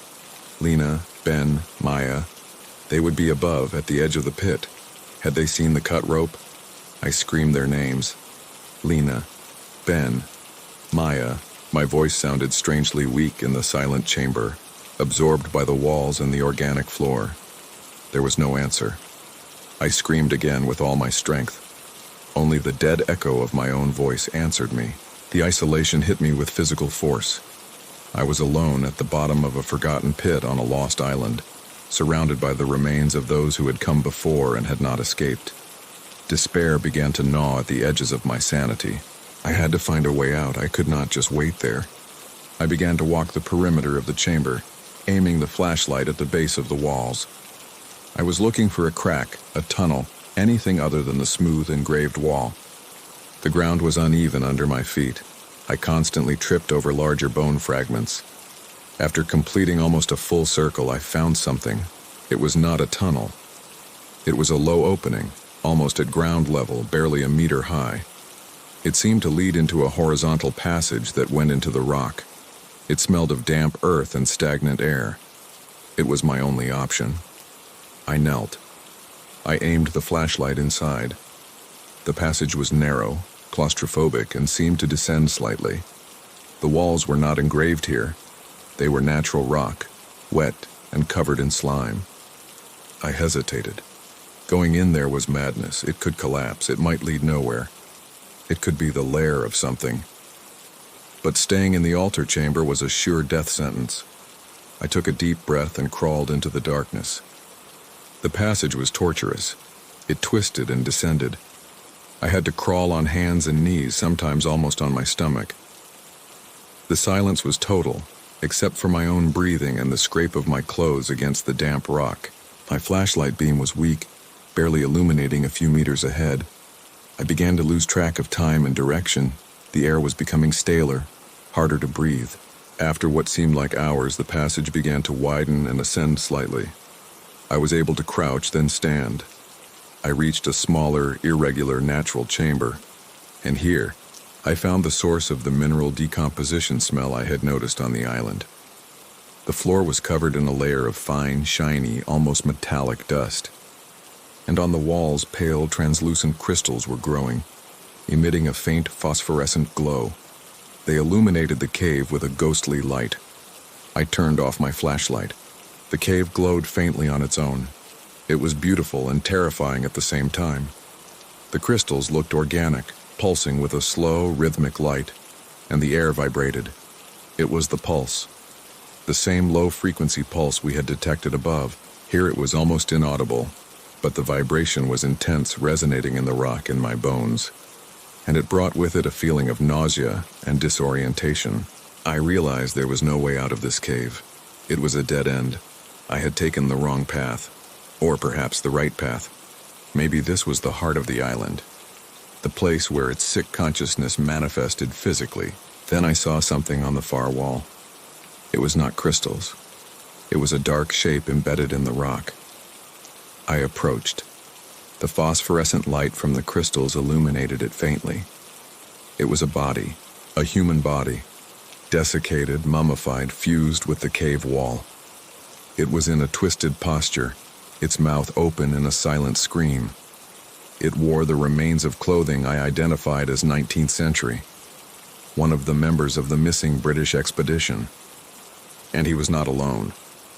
As my eyes adjusted to the pale light, I saw more. The entire far wall was full of bodies, dozens of them, men, women, some in older clothes, perhaps the Spanish colonists. They were all fused with the rock, trapped in their final moments of agony, their faces turned toward the center of the cave, toward me. They were part of the island. The island had absorbed them, digested them, making them part of its geological structure. The pulse intensified. The vibration made me fall to my knees, and the whispers returned. But this time they did not say my name. They said something else. Join. Be one. Silence. They came from the bodies in the wall. Their dry mouths did not move, but their voices filled my head. I screamed and covered my ears, but it was useless. I crawled backward toward the passage I had entered through. I had to get out of there. I turned my broken flashlight back on. Its weak light seemed pathetic against the pulsing glow of the crystals. As I crawled back through the narrow tunnel, the pulse began to change. It became irregular, erratic, and the whispers turned into screams. Screams of pain, of fear, of madness. They were the voices of those trapped in the rock, reliving their end over and over. The tunnel seemed to close in on me. Finally, I saw the faint light of the altar chamber at the end of the passage. I scrambled out, gasping, covered in metallic dust and slime. The silence of the chamber was a momentary relief. I lay on the floor of bones and moss, trembling. I looked up. The rope was still hanging, limp. But now there was something at the end of it, something that was not there before. Tied to the frayed end of the rope, swinging gently in the stillness, was an object. It was a boot, a modern muddy hiking boot. I recognized the model. It was Ben's. The other was missing, and the rope just above the knot holding the boot was stained with fresh blood. The silence broke. From high above, from the edge of the pit, I heard a scream of pure terror. It was Lena's voice, and then silence again. The silence of the island, now that only 3 of us remained. Lena's scream, sharp and filled with pure terror, cut off abruptly. The silence that fell afterward was 1,000 times worse than the scream. It was a dense, absolute silence, as if the entire island had absorbed the sound.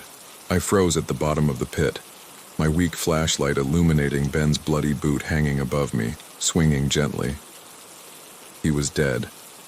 Lena was in mortal danger, or already dead, and I was trapped at the bottom of a 20-meter hole, in the heart of an island that was a conscious, malignant entity. Despair was a metallic taste in my mouth, the same taste as the dust from the cave crystals. I screamed their names over and over, Lena, Maya. Only the dead echo of my own voice answered me, absorbed by the moss and bones. I looked at the rope.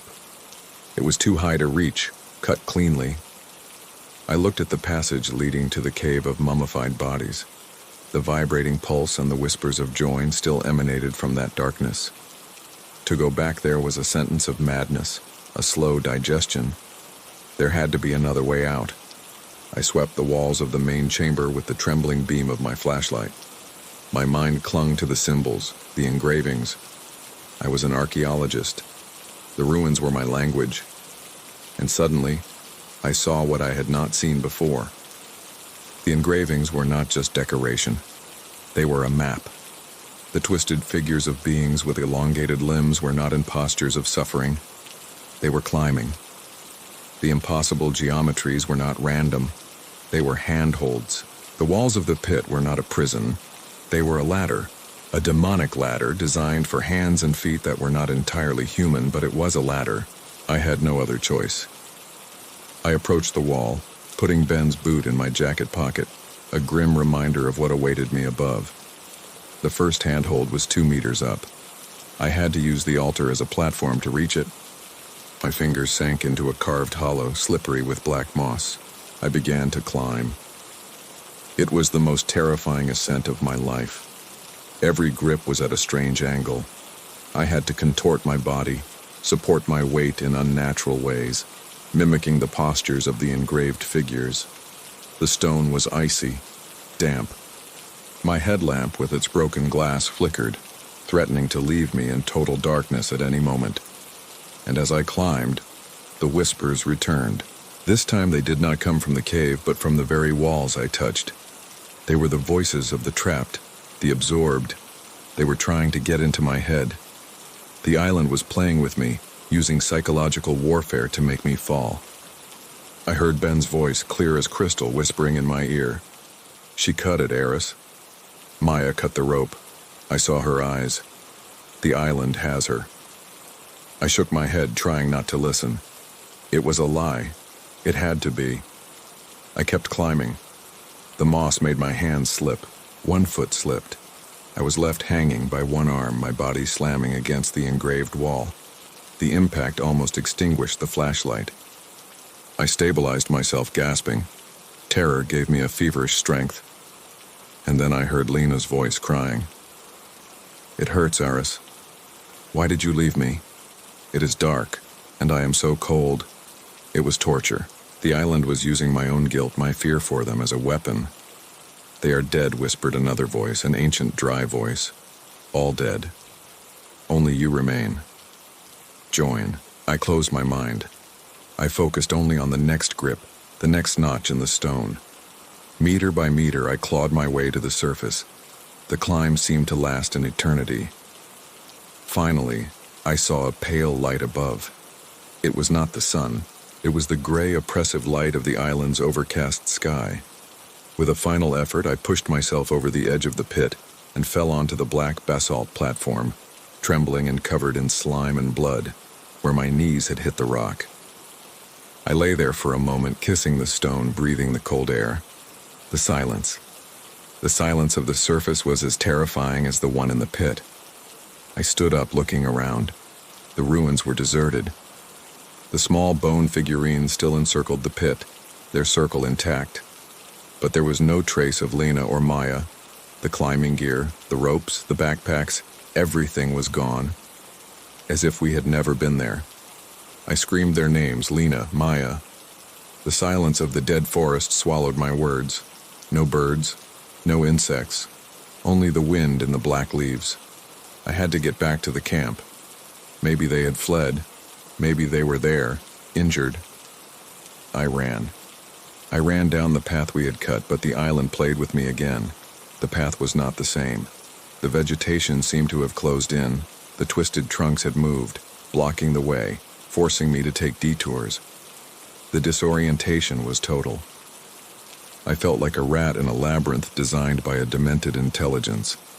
I guided myself by the sound of the ocean, the only constant. It took me hours to reach the beach. The sun was already setting, staining the sky a sickly purple, and then I saw the camp, or what was left of it. It was a slaughterhouse. The tents were slashed, torn to shreds as if an immense animal had attacked them. The scientific equipment was smashed, crushed against the black sand. The solar panels broken, the sample containers open and empty, and Ben's body was there. The island had not been content to kill him in the pit. It had brought him up. He was tied to the central pole of our communications tent, the same one he had set up. But he was not tied with ropes. He was bound with the same black, fibrous roots I had seen at the bottom of the pit. They were driven into his flesh, entering and exiting his body, fusing him with the pole. He had been dismantled. Like his equipment, his tools were scattered around him, broken and rusted as if time had passed over them in an instant. He was missing one boot. I staggered back, vomiting on the black sand. The violence was surgical, symbolic. Ben, the technician, had been reduced to broken parts. Where were Maya and Lena? I searched frantically, dreading what I would find. They were not there. No signs of a struggle, other than the general destruction. I ran to the water's edge. The Nautilus, our ship, our only escape. It was gone. The anchor had been ripped from the beach. The tide was low. The ship had not drifted. It had been dragged out to sea, toward the horizon, where it disappeared into the evening mist. The island had cut off our last retreat. I was alone. Ben was dead. Lena and Maya were missing. I collapsed onto the sand, total despair falling over me. And then I heard a sound, a murmur. It came from the tree line. I looked up. Maya was there. She was sitting at the base of one of those twisted trees, hugging her knees, rocking slowly back and forth. She was alive. I ran to her. Maya, are you okay? What happened? Where is Lena? She looked up. Her eyes were wide, but they did not see me. She was smiling, an empty, horrible smile. She was humming a strange, off-key melody. She had lost her mind. Maya, what did you see? I begged, grabbing her by the shoulders. She turned her head slowly and pointed down the beach, not toward the destroyed camp, but to a spot further away, near the cliffs. I did not want to look, but I did. I walked to where she was pointing. At first I saw nothing, just the black sand. But then I made her out. It was Lena. She was not dead, not like Ben. She was planted. She was sitting upright, back straight, looking out at the ocean. Her skin was gray, with the texture of tree bark. Her eyes were open, milky and unseeing. And from her shoulders, from her arms, from her lap, the same vibrant, carnivorously shaped flowers she had been studying were sprouting. The roots of the flowers sank into her flesh and into the sand beneath her. Her mouth was open in the silent scream I had heard from the pit. The island had turned her into part of its anomalous flora. The biologist fused with the island's biology. I recoiled, horror closing my throat. The island did not kill. It absorbed. It collected. And it did so with a monstrous, poetic irony. Ben, the technician, dismantled. Lena, the biologist, turned into a botanical specimen. Maya, the anthropologist, reduced to a primitive mental state, humming the legends she had come to study. And me, Eris, the archaeologist, the one who unearths the past. I turned. Maya had stood up. She was still smiling, but her gaze was now fixed, locked on me. And in her hand, she held one of the bone figurines we had found in the ruins, the one shaped like a hand with roots sprouting from its fingers. The pit must be fed, she whispered, but it was not her voice. It was the 1,000 voices from the pit coming from her mouth. The circle must be completed. The guardian must take his place. I understood my fate. They were not going to kill me. They were not going to turn me into a plant or dismantle me. My role was the worst of all. I was the archaeologist. My destiny was to remain there, conscious and preserve the history. To become the new priest of the ruins, the guardian of the pit, the witness to the next cycle. To wait for the next ships, and to prepare the next offerings. Maya began to walk toward me, the bone figurine raised like a ritual knife. The sun disappeared. The island plunged into darkness. And from the center of the island, from the ruins, I heard the chorus of whispers begin again. Calling, waiting, and I knew that one way or another my voice would soon join theirs, calling across the ocean, luring new souls to the dead island that was always hungry.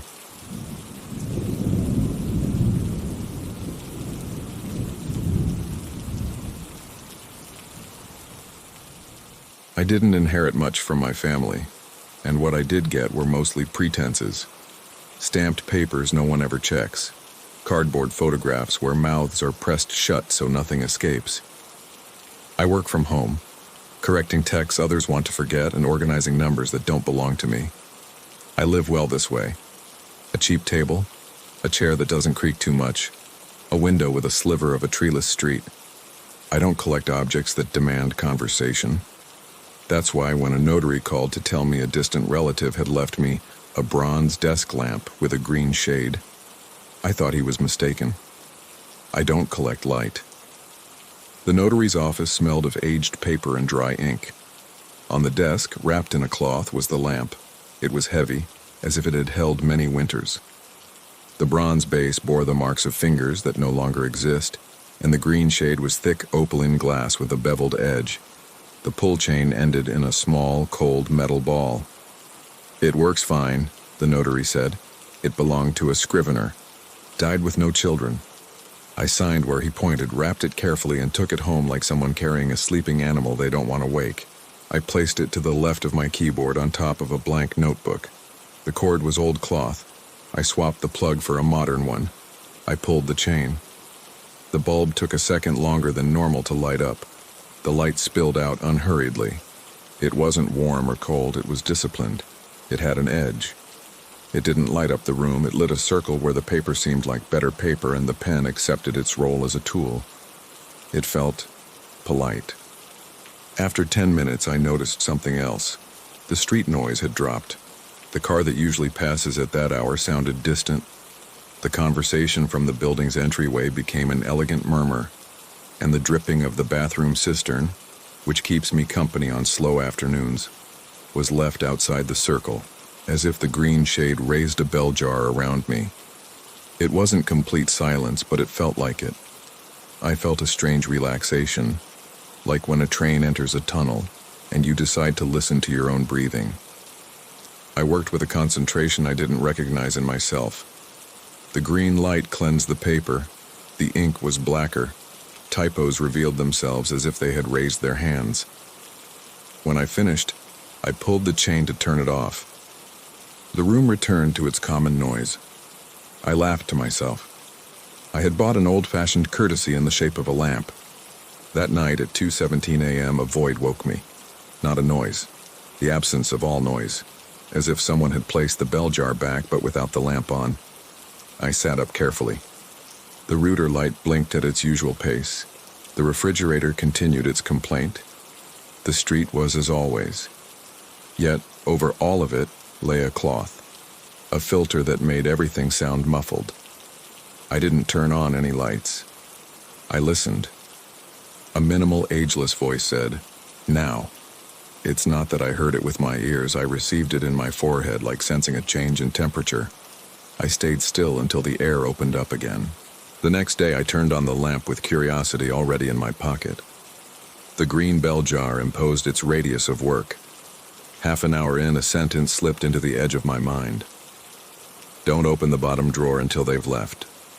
I wasn't thinking about drawers or visitors. I was writing up a translation quote. I looked at the desk drawer, the bottom one. I pushed it closed even further. No one came. No one left. The sentence stayed behind my ear like a mosquito that won't bite. From then on, the lamp's silence brought phrases that weren't mine. The fourth key is in the frame. The missing letter is the one you didn't sign. Don't call anyone by their name. Sometimes they were impossible orders. Other times, memories I didn't possess. I let them pass like you let past neighbors who talk to themselves. But one night late, the cursor in my document began to type, letter by letter, a sentence I wasn't typing. Minutes of the board meeting, April 17th. I pushed back from the table as if a small bug had run across the keyboard. The lamp continued its discipline, so did the silence. A file named Cassette 1954 appeared in my email. I opened it knowing it was a bad idea. A woman's voice, tempered by habit, dictated with the rhythm of a typewriter. Item 1, approval of the previous minutes. Item 2, new business. The meeting is adjourned. That voice, unintentionally, sounded like the one that had said now from within the bell jar. I listened to it again. At the very end, as if the tape recorder had caught a sigh, I heard a faint, "Turn it off." The green shade reflected my face back at me with an aquarium-like tint. I tried using the lamp only for reading old novels to take the gravity out of it. It didn't work. The circle of light, like an overeager waiter, offered me words on a platter.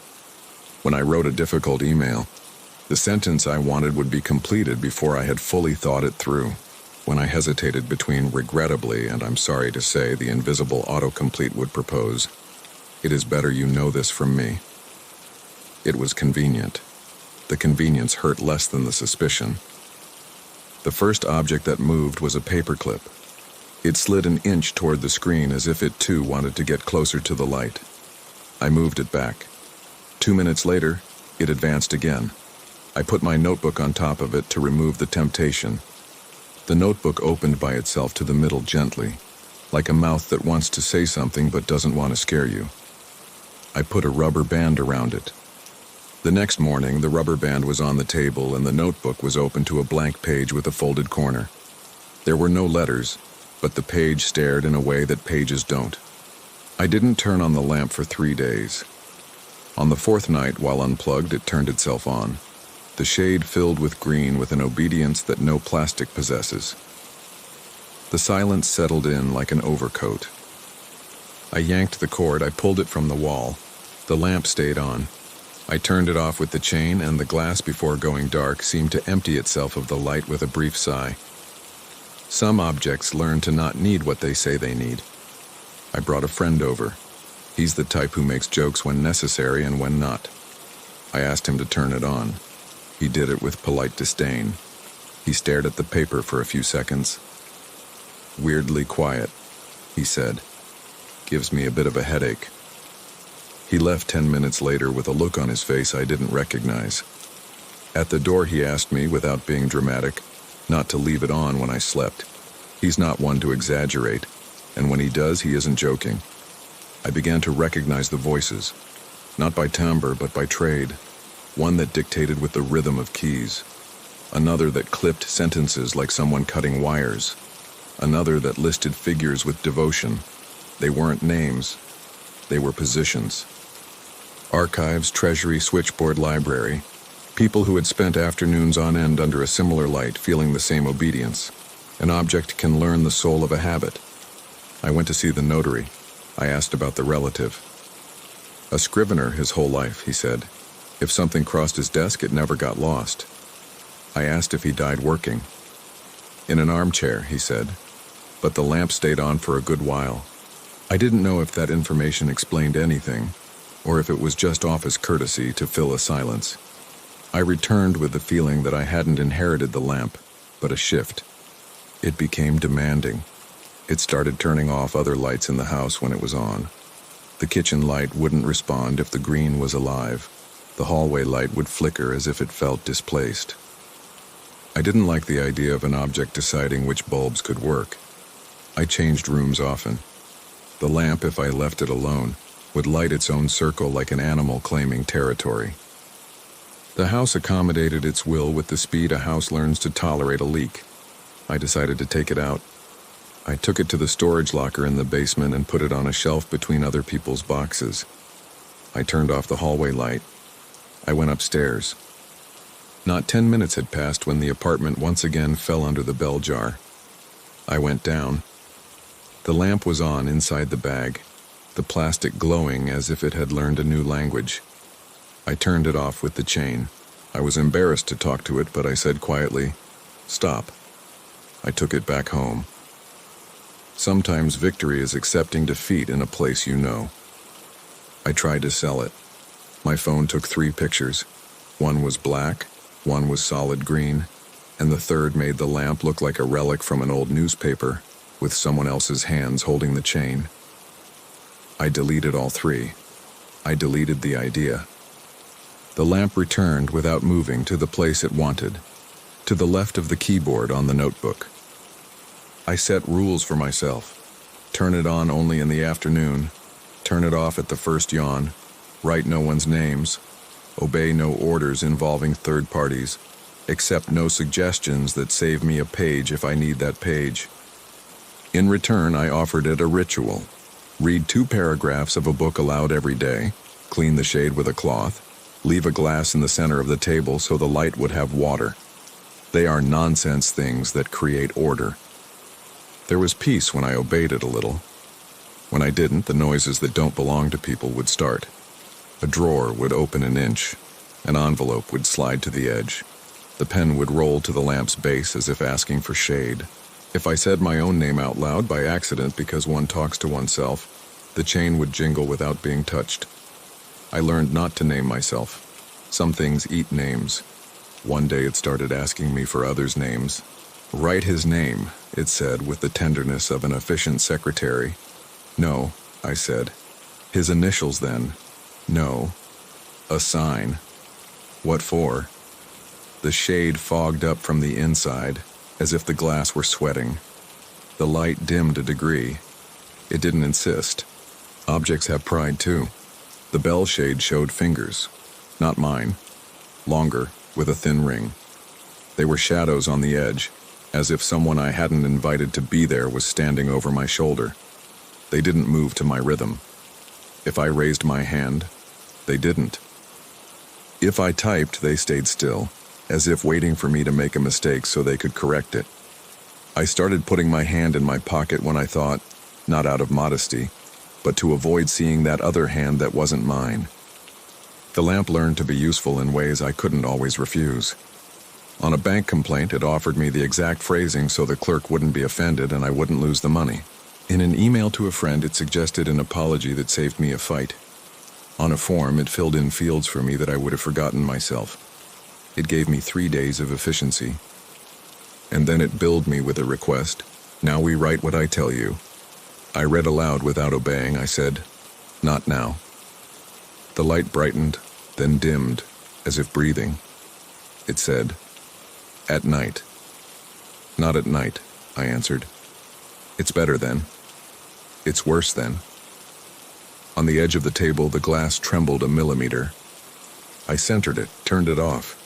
Another night, a new folder appeared on my desktop. Foreign Archive. Inside were documents with names I vaguely knew, and others I thought my fear had invented. Reports, letters, invoices. I opened one at random. It was a typewritten page with pencil annotations. Bad light, don't read names, light candle. It wasn't written by me, nor by anyone modern. I closed it, deleted the folder. It reappeared. I renamed it Nothing. It renamed itself Everything. I stopped looking. I called the son of the woman who lived with the lamp before me, a contact the notary gave me. We met at a bar. My mother turned it on to remember, he said. If she didn't, the words would fall away from her. I asked if the lamp asked for anything in return. That she not leave it alone, he said. It's an object that wants a trade. I asked if they heard voices. Old people hear all sorts of things, he replied, like someone accepting rain. But sometimes it told her useful things, where the receipt was, which drawer held the beach house keys. Don't look at it like it wants to kill you. It just wants to keep working. I left with that strange comfort. An object that doesn't kill but wants you employed. That night I turned it on with respect. I said quietly, we are only going to write my work. The chain tapped the glass with a brief, agreeable jingle. I worked for 2 hours, no voices, no help. When I turned it off, the shade fogged up again. I wiped it with the cloth. The green trace stained my finger. I tried covering the shade with a black cloth to force the lamp to be without its trade. The silence didn't leave. It concentrated. Under the cloth, it smelled of old ink and carbon paper. Held up to the light, shadows of inkless words appeared on the reverse of the cloth as if the light were writing with pressure. I snatched the cloth away, and the green became sharper. Offended, I unscrewed the bronze base, not out of superstition, out of curiosity.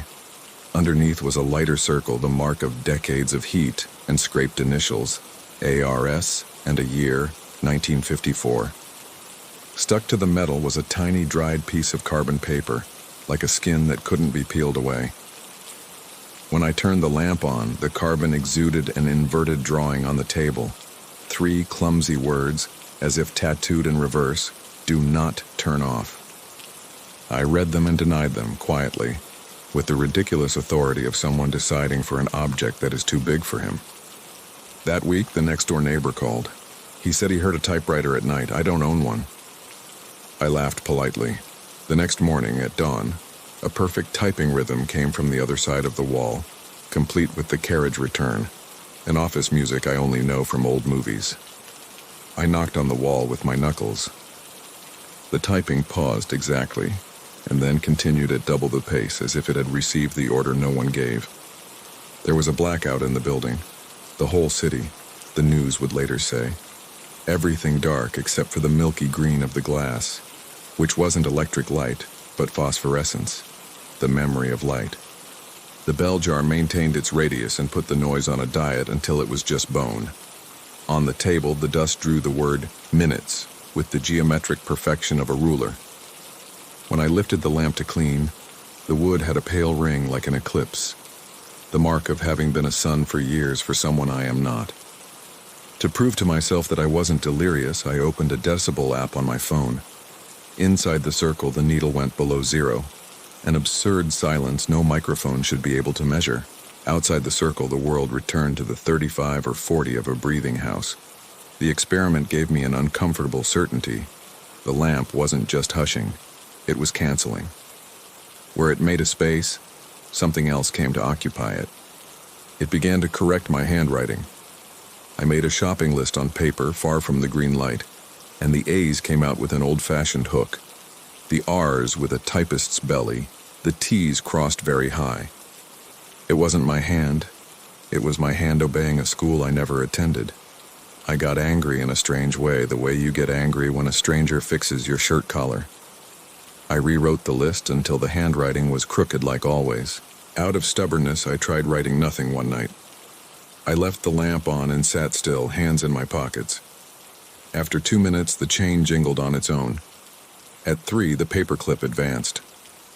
At 4, the glass moved a little closer to the base as if it wanted to hear better. I said, "We are not dictating," without anger. The light dimmed a fraction and accepted. But the silence, obstinate, kept asking for letters with a patience that is not human. I understood that the boundary wasn't turning it on or off, but deciding what enters the circle. Since then, when I light it, I place the light ring of the table under the base as if it were a target. The light falls where I say, not where it wants. Sometimes that simple ceremony is enough. Other times the green shade huffs like an animal not used to a leash. So I leave it alone for a minute to think, and I return when it's no longer pulsing my name on the glass. I decided to move out of the apartment for other reasons. Expensive rent, neighbors with loud heels too early, a need I can't explain to see a piece of sky bigger than the one I had. I packed boxes. The lamp was last. I wrapped it in a towel. Before packing it, I turned it on for a second. The light was as brief as a blink. It said nothing. I understood it as a goodbye that wasn't a goodbye. In the new apartment, there's a window that overlooks a street with trees that barely manage, from all the demanding to be shade. I placed the lamp where I always do, to the left. 2 days without plugging it in. The third, afraid the house felt empty, I connected it. I didn't turn it on. The afternoon was a normal afternoon with kids yelling below and a dog that doesn't know if it should cry or bark. The fourth day, I pulled the chain. The bell jar made its usual circle with its polite silence. The voices took longer to arrive. When they did, they were shyer. I've set honest boundaries. If it dictates a sentence that sounds better than mine, I write mine first and then decide. If it asks for a name, I write a symbol only I will understand and then delete it. If it wants a schedule, it has one, from 4 to 8. If it tries to turn on at dawn, I unplug it and put the glass in the center of the table, like leaving a plate for someone who is late and shouldn't call. The lamp knows that if it imposes, it loses. I know that if I yield, I get used to not thinking.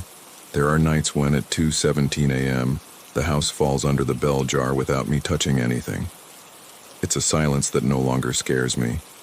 I listen to my breathing, let it do its job, and leave.